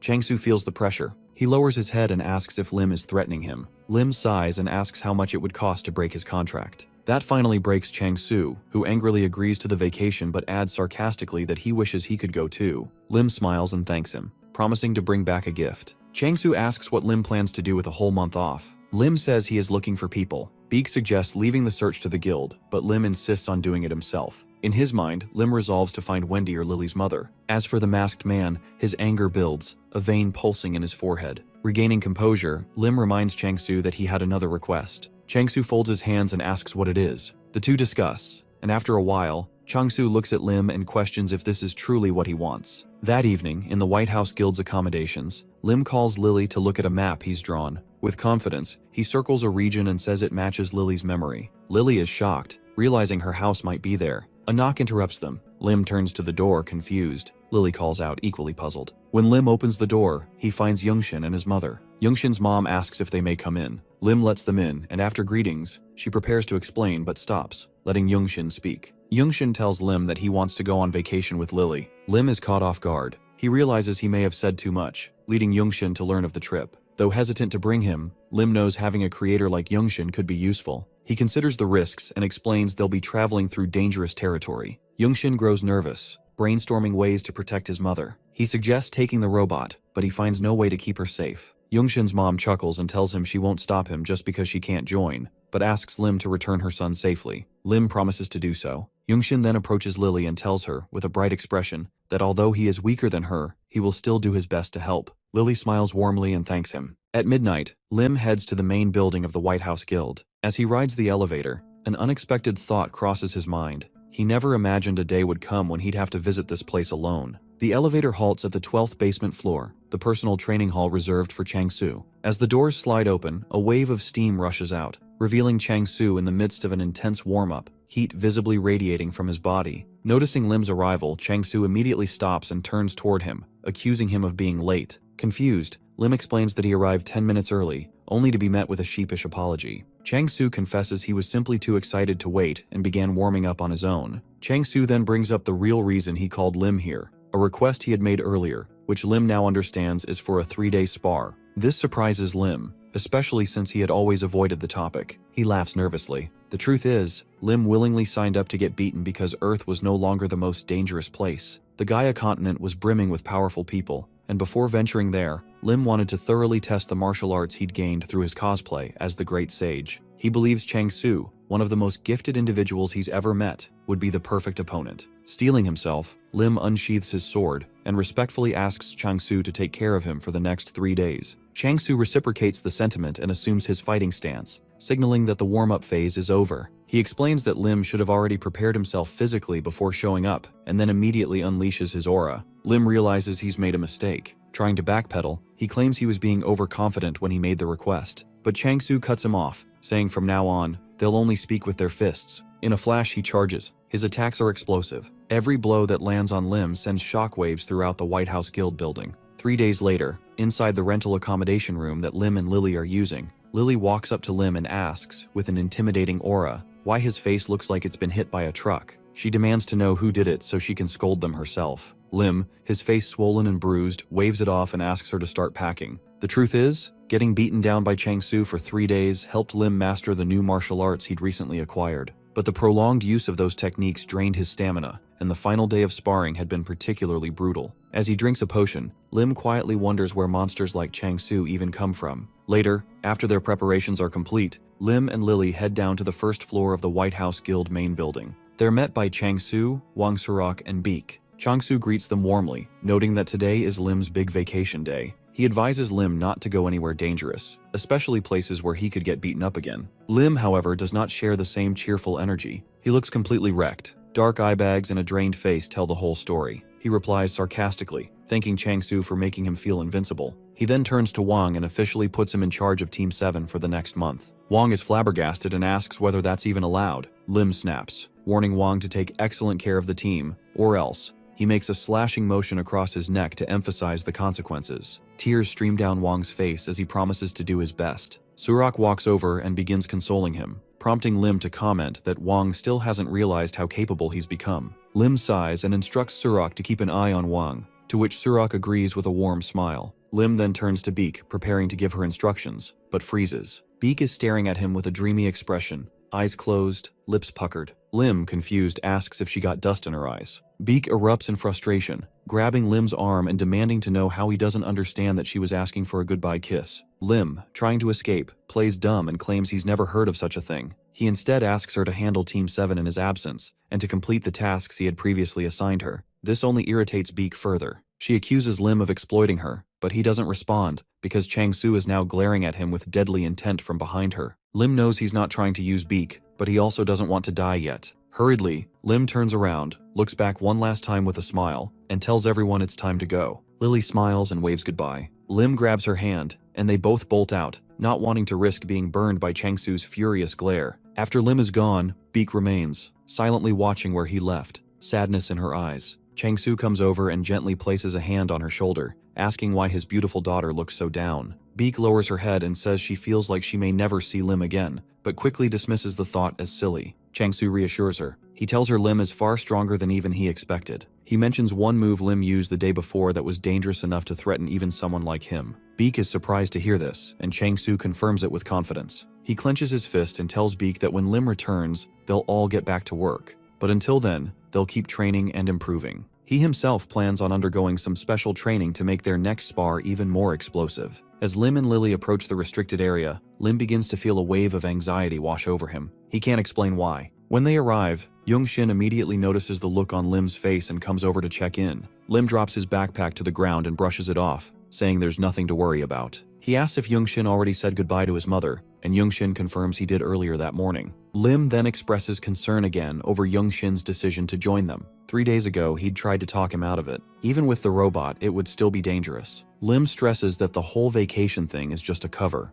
They're crossing dimensions to bring back Lily's mother. Young-shin brushes it off and says that since they're going to Lily's home, that's all that matters. He then pulls out his phone and shows Lim the modifications he made to the robot, just like Lim asked. Pressing a button, Young-shin triggers a transformation. The robot turns into a sleek carriage pulled by a mechanical horse. Lim and Lily are stunned. Seeing their reactions, Young-shin humbly says it's no big deal. The transformation feature already existed, he merely customized it. Lim is in awe, slowly realizing just how talented Young-shin is. Young-shin mentions there are other transformation modes, but Lim stops him and says the carriage will do for now. At that moment, Lim notices the flow of mana starting to swirl. He steps away from Lily and Young-shin, announcing that he's going to open the gate. The gathered mana begins to concentrate in a single location. Lim kneels down and draws a large magic circle beneath it. Earth and the Gaia continent are technically connected. They're just separated by a door. And now he's about to unlock that door. Once the circle is complete, Lim pulls a soul stone from his pocket. Normally, the gate would open on its own in a year's time, but the stone will accelerate that process. He crushes it in his hand, and its stored mana fuses with the swirling energy above the circle. The reaction is instant. A gate begins to open. Lim tells Lily and Young Shin to get into the carriage quickly. Once they're inside, he joins them, and they wait. As the portal widens, Lily watches with anxious eyes. Lim gently tells her to relax. Comforted, she smiles and says she's ready. A few moments later, Lim turns to her and declares, "It's time." With that, the carriage charges through the gate. The portal closes behind them. Meanwhile, in the Gaia continent, chaos unfolds in a town engulfed in flames. A gang of bandits rampages through the streets, killing civilians as they search for something specific. Their red-haired leader, wielding a club, approaches the town's chief, bound and forced to witness the destruction. The chief shouts in defiance, praying to the gods to punish these criminals. The red-haired leader laughs and tells the chief he should have just cooperated. Pointing his weapon at the old man's head, he threatens to kill the chief's grandson if he doesn't give up the information. The chief, terrified, sweats but stays silent. Losing his patience, the redhead screams for answers. Watching from the shadows, a man with a fake mustache clenches the hilt of his sword. He had stayed hidden, observing the slaughter. But now, he can't stay still while his benefactor is in danger. He prepares to reveal himself, apologizing to the chief and saying he can't let him die. Just then, a portal appears in the sky. Before anyone can react, Lim's carriage crashes down from above, violently landing in the middle of the town. Shock ripples through the bandits and the mustached man alike. Everyone stares in disbelief at the strange object. Lim opens the carriage door, dizzy and disoriented, complaining about the rough landing. As he steps out, he notices the bandits and the bound town chief. Assessing the situation, Lim immediately realizes what's happening. Lily, curious, tries to peek outside, but Lim quickly shuts the door in her face, instructing her to stay hidden. Lim turns and glares at the bandits. His attention shifts to one who is still partaking in the killing of the townsfolk. Then, he notices a crying child and another child trying to quiet them down. The sight infuriates Lim. He releases his aura and states that he is deeply disappointed, especially since he had been excited to see the state of this town. Lim knows that in 1 year, the gate connecting to Earth will open in this village. Therefore, to raise the value of his property, it becomes clear to him that he must develop the village himself. A man with a mustache approaches Lim, throws himself in front of him, and kneels. Addressing Lim as a magician, the mustache man desperately pleads for help. Lim is taken aback and questions if the man is truly referring to him. The mustache man explains that with teleportation magic of such scale and an extraordinary carriage, Lim must be a magician who has reached unimaginable heights. The mustache man presents a bag of golden coins to Lim, saying they will be truly grateful if he helps them. The sight of the gold coins makes Lim happy. He had brought some magic stones to exchange for gold, and the sight of actual coins makes him gleam with joy. As Lim grabs the bag, the mustache man adds that if Lim takes care of the bandits, he will pay him 10 times the amount in the bag. The bandits begin to panic. One questions if Lim is truly a strong magician. Another nervously asks their boss, the redhead, if they are really going to attack such a person. The redhead, annoyed by their cowardice, points at the mustache man and reminds them that he is one of their targets. He also notes that their comrades will arrive soon. The bandits quickly regain confidence. The redhead turns to Lim and advises him to take the money and leave. However, Lim pays no attention. He is too busy counting the gold coins in the bag. This irritates the redhead, who angrily asks if Lim is ignoring him on purpose. Lim continues to ignore him. He turns to the mustache man and notes that there are 25 coins in the bag. He then asks if the mustache man truly intends to pay 10 times more for taking out the bandits. The mustache man, smiling, affirms that he would. This gets Lim thinking. He asks if the mustache man would be willing to pay 20 times the amount instead of 10 if he kills the bandits. The mustache man hesitates, so Lim turns his back and says he will be going if the man won't accept. The mustache man quickly grabs Lim's shoulder and agrees to the payment. Getting rid of the bandits was something Lim planned to do anyway, so this feels like killing 2 birds with 1 stone. He turns to the mustache man and accepts the mission. The mustache man thanks Lim for ripping him off, wearing a smile. The redhead, fuming, orders his subordinates to shoot Lim. The bandits open fire, but Lim activates a shield. The arrows bounce off harmlessly. When the assault ends, Lim opens the carriage door and asks Lily to get out. As Lily steps out, Lim asks her to extinguish the fire. Lily motions her hands forward, gathering the raging flames into her palm. She then consumes them and remarks that this fire is worse than that of fire giants. Seeing Lily eat the fire, the bandits lose their confidence again. They assume Lily must be a magician as well, and this makes them question their attack on Lim. The redhead, frustrated, turns to his shaken comrades and orders them to release the battle ogre. He insists that with the ogre, they have nothing to fear. as magicians are nothing without someone to protect them. This revives the bandits' morale, and they quickly release the ogre. Once free, the ogre lets out a battle cry. Lim, annoyed, turns to Young-shin and tells him to handle it. Young-shin steps out of the carriage and leaps onto the robotic horse, pulling it. He taps the side of the horse's neck, initiating a transformation. The mustache man watches in stunned silence as the horse and carriage transform into a golem. The ogre charges and attacks with a downward axe swing, but the weapon shatters upon contact with the golem. Young-shin counters with a powerful punch, slamming the ogre into the ground and defeating it in a single strike. The bandits panic. They attempt to flee, but Lily cuts off their escape with a wall of fire. Lim moves through them swiftly, cutting down each one. When he slays the last of them, the redhead calls out to him. Lim turns. The redhead is holding the village chief hostage and begins making threats, warning Lim not to come any closer. The mustache man, anxious, pleads with Lim to save the chief, calling him his benefactor and begging Lim to keep him safe. Lim responds that if the hostage is indeed the chief, then the mustache man will have to pay extra. The redhead becomes hysterical. He says that if Lim wants to save the chief, he must first put out the fire and bring a horse. He begins to explain what will happen if Lim defies him. But before he can finish, Lim suddenly appears behind him and decapitates him. As the redhead's body hits the ground, Lim pauses. He reflects on how he just used a sword technique enhanced with stealth and physical power. Though it is his first time using the move in real battle, he feels the execution was not bad. As he checks himself for any side effects, he notices a piece of paper falling from the redhead's pocket. Lim recognizes what it is and discreetly puts it into his own pocket. Later, once everything has settled, the chief invites Lim, Lily, and Young-shin to his home for a meal. After serving the food, the chief sits down and bows his head. He thanks the trio for saving the village. He adds that although Lim acted like he did it for the money, he does not believe Lim is a bad person. He points out that Lim used expensive-looking potions on the wounded villagers after the fight, when there was no longer any need. Because of this, the chief tells Lim he can consider the village his home and hopes he will enjoy dinner with them. Before Lim can respond, a familiar voice interrupts. Lim looks and sees the mustache man smiling at him. The mustache man expresses gratitude for Lim's earlier help and asks the chief if he may join the meal. The chief invites him and the two people accompanying him to sit, but first turns to Lim and asks if he is comfortable with them joining. Lim says he does not mind. The mustache man takes a seat at the table with gratitude. His two companions sit as well, and he introduces them. The person in the green cloak is his wife,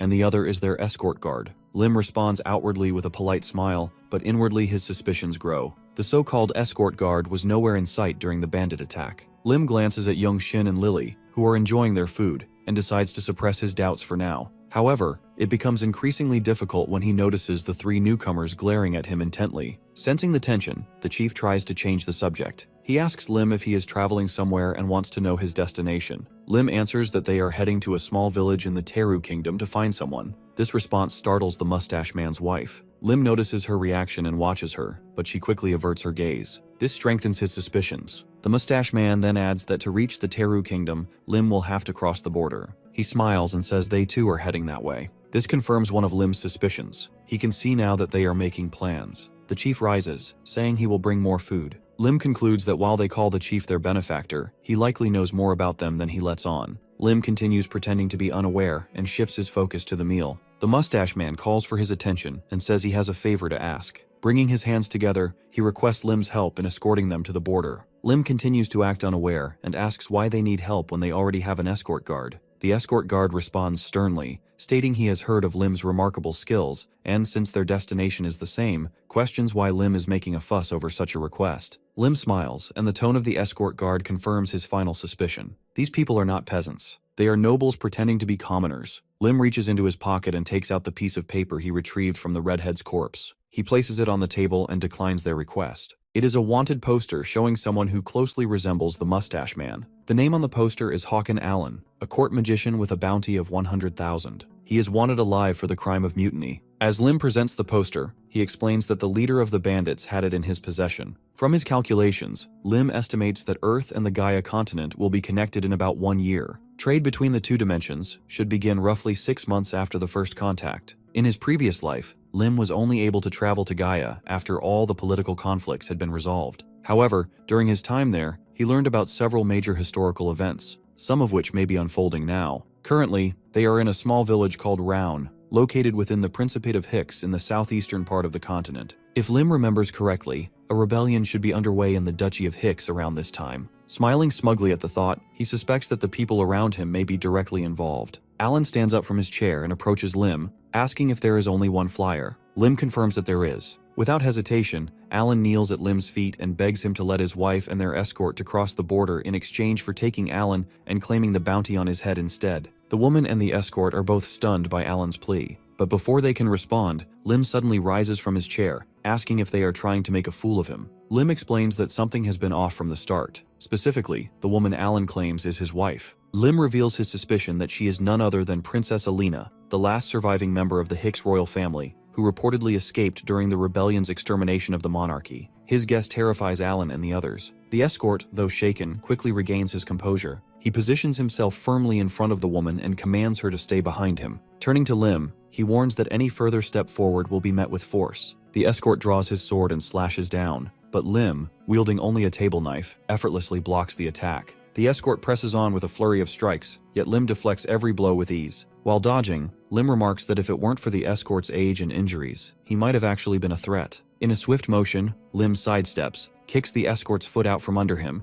and sends him sprawling to the floor. Lim mocks him for making excuses. Turning back to Alan, he asks if they can speak alone. But Alan, now agitated, warns Lim to stay away and begins casting a fireball spell. He threatens to burn the entire place down if Lim gets any closer. Before he can finish the incantation, Lily interrupts, nonchalantly absorbing the fireball as she munches on her sandwich. She scolds Alan for playing around during mealtime and turns to Young-shin for support. Young-shin, uncertain of what's happening, just nods. Lim walks up to Alan and punches him with such force that Alan is sent flying like a bug. As Alan rolls across the floor, Lim muses aloud that he was hoping this show of force would calm everyone down enough to talk. Suddenly, the village chief bursts in, brandishing a blade. He shouts that no matter how much Lim has helped them, they won't allow harm to come to the princess. As he charges, he declares that he once served as a knight and only retired to become the chief of this village. He is more than willing to sacrifice himself to protect her. Lim steps aside to avoid the charge, then taps one of the chief's mana points with 2 fingers. The man collapses instantly, paralyzed. Lim walks past the fallen chief and addresses the princess directly, urging her to calm down and listen. Alan shouts from behind for the princess to flee from the ugly bastard. Alan insists Lim won't be able to take the princess while he's still breathing. Lim smirks and mockingly asks what Alan plans to do if he decides to take her by force. Before anything more can happen, the princess calls for everyone to stop. She lowers her head and admits that she always knew this day would come. Removing her hood, she agrees to go with Lim peacefully, on the condition that he lets the others go. Alan and the escort protest, but the princess remains firm. She demands that Lim take her away quickly. Lim drops Alan and sighs, looking at the princess with frustration. He asks why she's acting as though he's the villain. He reminds her that he never said he intended to hurt anyone. The princess asks if Lim intends to turn them over to the rebels. If not, she says, then perhaps they can talk. She reaches out a hand, offering a truce. Lim eyes her hand and replies that nothing in this world is free. The princess quickly retracts her hand, thinking to herself that she was right. No one is free from greed. Resolving herself, she throws her cloak into Lim's face, obstructing his vision, then leaps forward to strike. Lim dodges and tries to grab her hand, but she vanishes and reappears behind him. He turns, surprised by her agility. She uses the same movement technique to take Lily hostage. Holding a blade near Lily, she warns Lim to drop his weapons or the girl will be harmed. Lim hesitates and warns the princess not to do anything reckless. Young-shin, completely unbothered, tells Lily he managed to save the food. Lily, visibly annoyed, shouts at the princess for interrupting her meal. Confused, the princess orders Lily to stop moving. But before she can react further, Lily activates her shield and sends the princess flying. As the princess struggles to regain her footing, Lily rushes back to the table to keep eating. Seeing her disoriented, Lim approaches the princess and asks if she's ready to surrender. But before he finishes, she launches a barrage of knives. Lim deflects them all with ease, activates stealth, and closes the distance in an instant. He grabs her by the face and starts pulling off what appears to be a mask. Despite her protests, Lim insists that he needs to verify her identity. When he finally removes the mask, he confirms that she's a half-elf, most likely Princess Alina. Satisfied, Lim strikes one of her mana points, telling her to calm down and get some rest. She collapses. Alan and the escort charge in, shouting at Lim to stop. Annoyed, Lim quickly disables them both with pressure point strikes. He turns to Lily and Young-shin, saying he warned the others not to move. Then he asks if they can help carry the unconscious bodies, once they're done eating. Lily, still chewing, tells him to wait a second so she can finish her meal. Sometime later, the princess regains consciousness. Alan and the escort are visibly concerned. Noticing that they've been tied up, the princess mutters that it looks like they've finally been caught. She turns to Lim, who sits in front of them, and asks what he plans to do now. This woman is indeed Princess Alina, the direct descendant of the Hicks royal line and granddaughter to an elven elder. As a half-elf of noble birth, Lim knows from his past life that she is fated to die a tragic death, one that would ignite a devastating racial war. And Lim wants to prevent that, so he raises 3 fingers and offers them 3 choices. First, he could sell them out to the rebels. Second, they all part ways and pretend they never met. Hearing this, Alan quickly jumps in, offering all the money they have in exchange for their freedom. Lim laughs, saying if he wanted their money, he could have taken it while they were unconscious. Finally, Lim presents the third option. He will personally escort them to the elf forest. The offer stuns Alan and the escort, who question why Lim would do such a thing. Lim grins and says they're headed in the same direction anyway. But again, nothing in life is free. He asks the princess to arrange a meeting with her grandmother. The princess hesitates. Having someone as powerful as Lim escort them is more than she could hope for, but she still doesn't trust him. Narrowing her eyes, she asks why he wants to meet her grandmother and warns that if he means harm, there will be consequences. Lim sighs in frustration. He tells her bluntly that if he wanted trouble, he wouldn't be offering to help. His honesty catches her off guard, leaving her momentarily speechless. As she thinks, Lim recalls the main reason they came to the Gaia continent, to search for Lily's parents. But he also plans to gather certain useful items along the way. If manipulating people like Alina helps him achieve that, so be it. With a smile, he tells her that the only reason he's doing this is because he wants to arrange something important for some people. On the continent of Gaia, there is a being who has lived longer than any other, a creature known as Abraxas, the wise dragon. Legends say he has mastered all the knowledge and magic in the world. Lim believes that if anyone can help him understand the strange watch affixed to his wrist, the likely cause of his regression, it would be this dragon. However, only an elder elf can meet such a being. Lim calmly asks the princess and her escort if his request is truly so unreasonable. The princess speaks, explaining that even if her grandmother grants permission, there's no guarantee the dragon will agree to a meeting. Lim accepts this and tells her that he only wants her to uphold her part of the deal. The rest is up to him. The next day, their journey to the forest begins. Inside the carriage, Alan marvels at the magical features, the controlled airflow, the unfolding chairs, the reflective mirrors. Lim, however, stares ahead, irritated. He tells Alan to be quiet, warning him not to wake the children. Alan apologizes. Outside, Leonard holds the reins. Lim notices Leonard's injuries and asks if it's safe for him to drive. Leonard was poisoned but has been detoxified. Lim suggests they switch later and lets the two decide the matter themselves. Inside the carriage, Alina sits upright, arms folded, refusing to make conversation. Lim turns to her, curious. Lim reminds her of the rules. She's not to expect royal treatment. She must follow Lim's instructions without question, and until they reach the elven forest, her royal seal is collateral. Alina reflects silently. Only she knows that the real seal is with her, and not even her bodyguards are aware of it. Yet somehow Lim discovered the truth. Sitting across from her, Lim asks what she plans to do once they reach the forest. Alina replies she'll reclaim the seal. Lim says he has no intention of keeping it. She then declares that she will gather her forces, punish the traitors, and take back her kingdom. Lim warns her that such ambitions will lead to war. He tells her to do as she wishes, but warns that obsession with revenge will cost her her youth. He smiles gently and says it's just advice from an older man. Alina watches Lim, calling him lazy and overly optimistic. He shrugs and says that's just his way of life. As the sun filters through the trees, the carriage suddenly halts.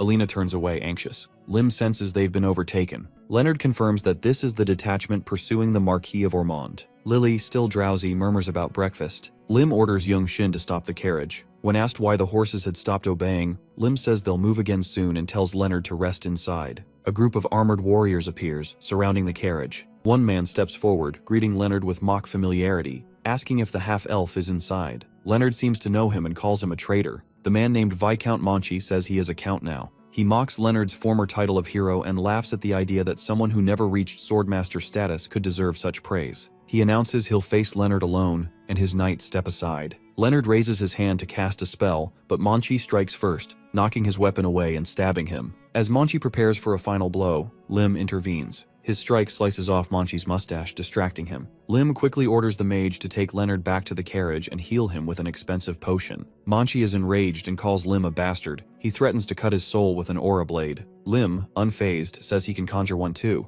Monchi is shocked. He claims no youth should wield such power. As they cross swords, Lim mocks Monchi's technique, easily parrying his strikes. Monchi roars that he'll finish Lim, but Lim remains composed, reflecting on his recent progress. Thanks to sparring with Beak and manifesting the records of the Sword Emperor, Lim has grown. But defeating someone like this Count requires more than swordsmanship. Manchi mocks Lim for retreating like a rat. Lim replies that he hasn't even begun. Lim surges forward and lands a clean hit. Manchi slashes at what turns out to be a doppelganger. Furious, he calls Lim a coward. Again, Lim slices off his mustache. Losing composure, Manchi orders his knights to attack the carriage and kill everyone except the princess. Yongxin mounts his horse, declaring that he'll handle the knights alone. A towering robot appears beside him. The knights gasp. Yongxin replies that he's more than enough on his own. The machine charges, scattering the enemy ranks. Meanwhile, Lim continues battling Manchi. Manchi refuses to yield. Lim urges him to focus. Manchi's rage builds as he unleashes a demonic aura. Lim realizes Manchi is wielding a cursed demonic sword.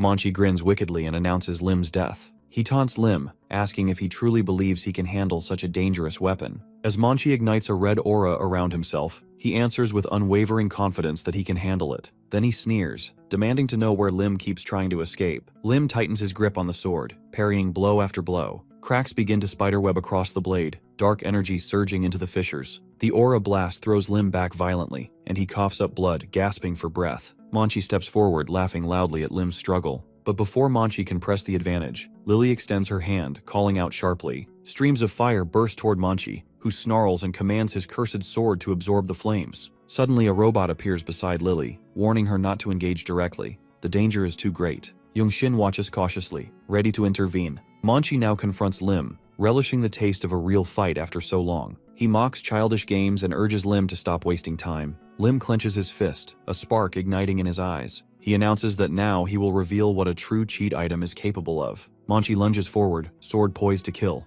Lim swings his fist, unleashing a blinding stream of energy that tears through the air. Alina watches with concern, while Lily smiles with delight. A deep trench cracks open beneath their feet from the power of Lim's strike. Lim realizes this is his first time using the cheat item and wisely limits his energy output to 25%. Even so, its power proves more useful than he expected. An ominous aura clings to the sword as Lim lifts it, noticing not a single scratch on its surface. The blade's durability is impressive. He narrows his eyes, recalling a similar weapon he once heard about, the demonic sword, Salad. He imagines a bloodied blade and countless victims, knowing the sword grants immense power at the cost of its wielder's soul. The user gradually falls to madness, consumed by demonic energy. The weapon's ownership has changed hands countless times, each victim lost to the curse. Lim stares hard at the blade, now fully certain of its identity. It was last known during the height of the racial war, rumored to have the best stats among demonic swords. Though he holds it now, he hesitates to wield it fully, aware that even selling such a sword would stain his hands with blood.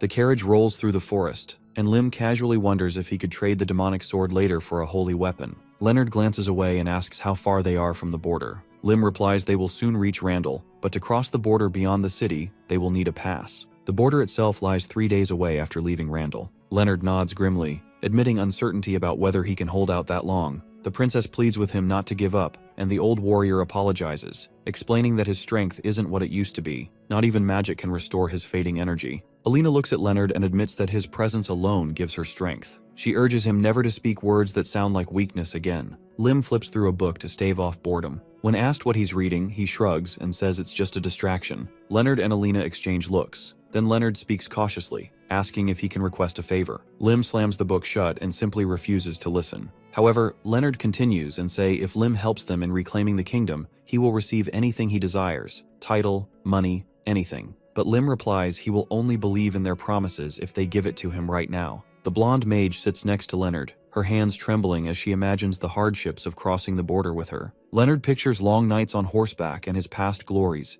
victories in wars, praised as a hero destined for mastery of the sword. Yet now he feels broken, unable to protect the princess from traitors. He lowers his gaze, burdened by failure. Lim looks out the window, telling Leonard he hears him and won't offer anything more. The carriage halts near the gates of Randall Fortress, torches flickering in the twilight. Lim declares that only he, Lily, and Alina will enter the fortress. The rest will wait here. Alan protests, concerned for the princess's safety. Lim questions how he can trust them enough to leave her here, concluding that Lim is taking the princess to prevent reckless acts. Alan tries to defend himself, but Lim retorts sharply, reminding them how they once took a baby hostage. The girl replies calmly that everything will be fine and that she will accompany him. They move quickly, darting along the rooftops surrounding Randall Fortress. Lim leads Lily and the princess onward. Alina asks if there is a store nearby to buy supplies, but Lim insists they must settle another matter first and warns them not to be distracted. Alina wrinkles her nose at the foul smell permeating the area. She urges everyone to leave quickly. Lim explains it's the usual stench of the slums. The people are sitting on bare ground. Children climb into barrels. The princess questions how anyone can live in such squalor,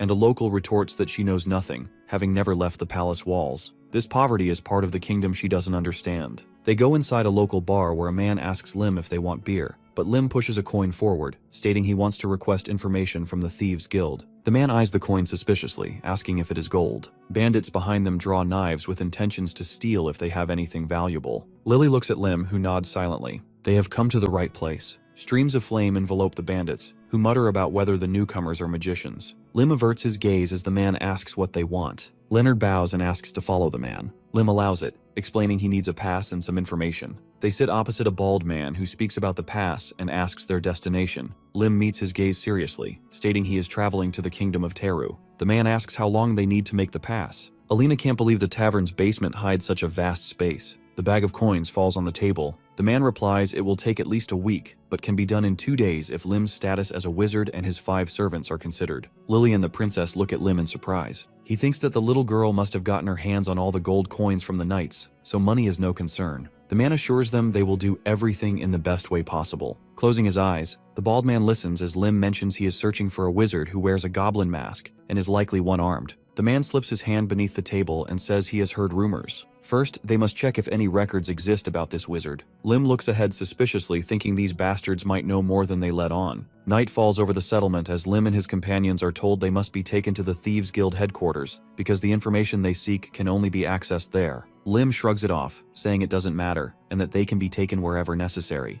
The bald bandit keeps an eye over them, convinced that Lim, who claims to be a wizard, overestimates his abilities. He plans to get rid of them as soon as they arrive and seize Lim's gold coins for himself. The man in the cloak halts at the gate, which is stained with blood. Lim reflects that if someone isn't part of the Thieves' Guild, finding its headquarters is nearly impossible. Most strangers who enter never return. This also means the guild's treasury must be full of valuable items. Lim glances at Lily beside him and asks if her legs hurt. She says no, but when he offers food, she admits she's a little hungry. Lim hands her a package and urges her to eat, hoping it will ease her tension. Lily blushes, chewing gratefully, and thanks him for the thoughtful gesture. Inside the reception area, behind the bald man, chairs line the room. The bandit politely asks them to wait while he fetches an informant. Lim suspects this is all a trap, and asks if they've really walked all this way only to wait again. He demands they be brought there quickly. Suddenly, the man touches the wall, triggering a trap. A huge cage descends around them, sealing their fate. The princess grabs the bars, screaming that they've been tea-limed and hunted all along.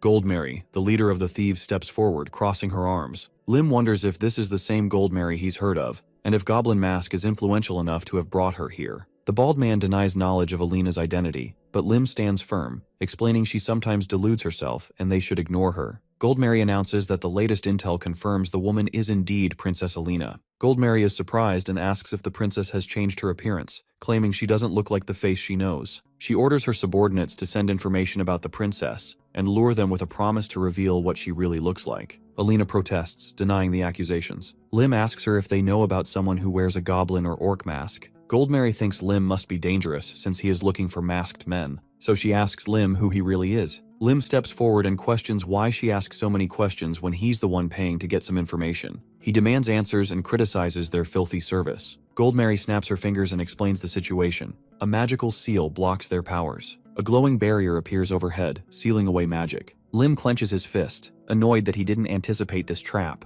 Alina explains that mana cannot penetrate such barriers. Behind Goldmary, armed men stand guard. She demands Lim reveal why he's searching for Goblin Mask. Lim reaches beneath his cloak and reveals a gun. He claims he's after something, holding the weapon, Zeus, young Shin's original firearm, in front of her. Suddenly he fires, and the woman falls bleeding as men in black robes rush toward him. Alina covers her ears, and Lim orders everyone to hide under the table just in case. Lily nods in understanding. Lim reloads, thinking about the gun's name, Zeus, and the power it holds. He continues firing from the cage, satisfied that they don't possess such a weapon. Goldmary, bleeding on the floor, snarls that Lim is locked in the cage and threatens to return and kill him. Lim grabs his sword's hilt and asks where she's going. The sword glows, and he declares that even without mana, he can slice through these thin bars. Goldmary sits on the floor, asking if Lim is truly a wizard. He replies that he simply requested a pass. Now it's his turn to ask questions. Lim presses the woman. Where is Goblin Mask? Near the fortress, Alan is concerned that the sun is already up, but they are still not there,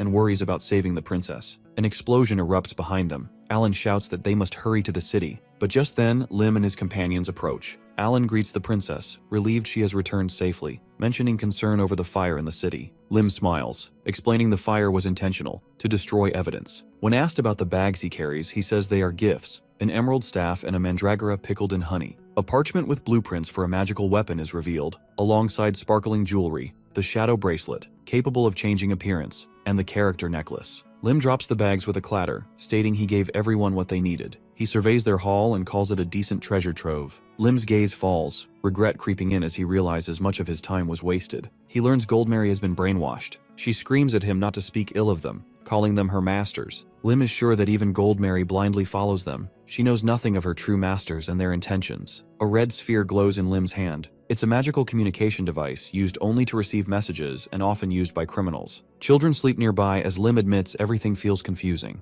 He imagines a palace overflowing with gold coins and deduces there are limited places where large sums could be invested in experiments on children. If his assumptions are wrong, the culprit must be a group with equally massive influence. Lim only wanted to catch Goblin Mask, but the conspiracy grew far beyond what he imagined. Lim looks at the sleeping Lily and suddenly realizes they must be looking for her. She was the one who ran away. Lim thinks it wouldn't hurt if he let them come to Lily. Before them rise the towering mountains, where the border wall of the Hicks Principality stands. Built in the deepest canyons on the continent, this ancient barrier has kept monsters from descending from the central mountain range for hundreds of years. Lim spreads out a map and explains their plan. They will cross the border wall, then head into the elven forest to the north of the mountain range, and finally reach the kingdom of Teru to find Lily's mother. The princess and her bodyguards sit before Lim, their faces heavy with worry. He asks why they seem so gloomy, reminding them that the border is close. Leonard wonders if Lim himself has lost hope with such a reckless plan. Lim simply explains they intend to rush through the barrier, breaking it down with speed and force. Since they do not have a pass to cross the wall, this is the only option. Leonard shakes his head and warns Lim that he doesn't understand who guards that border. Lim looks forward steadily and says he does know. Count Golkin commands the Black Lion Knightly Order, sworn to fight monsters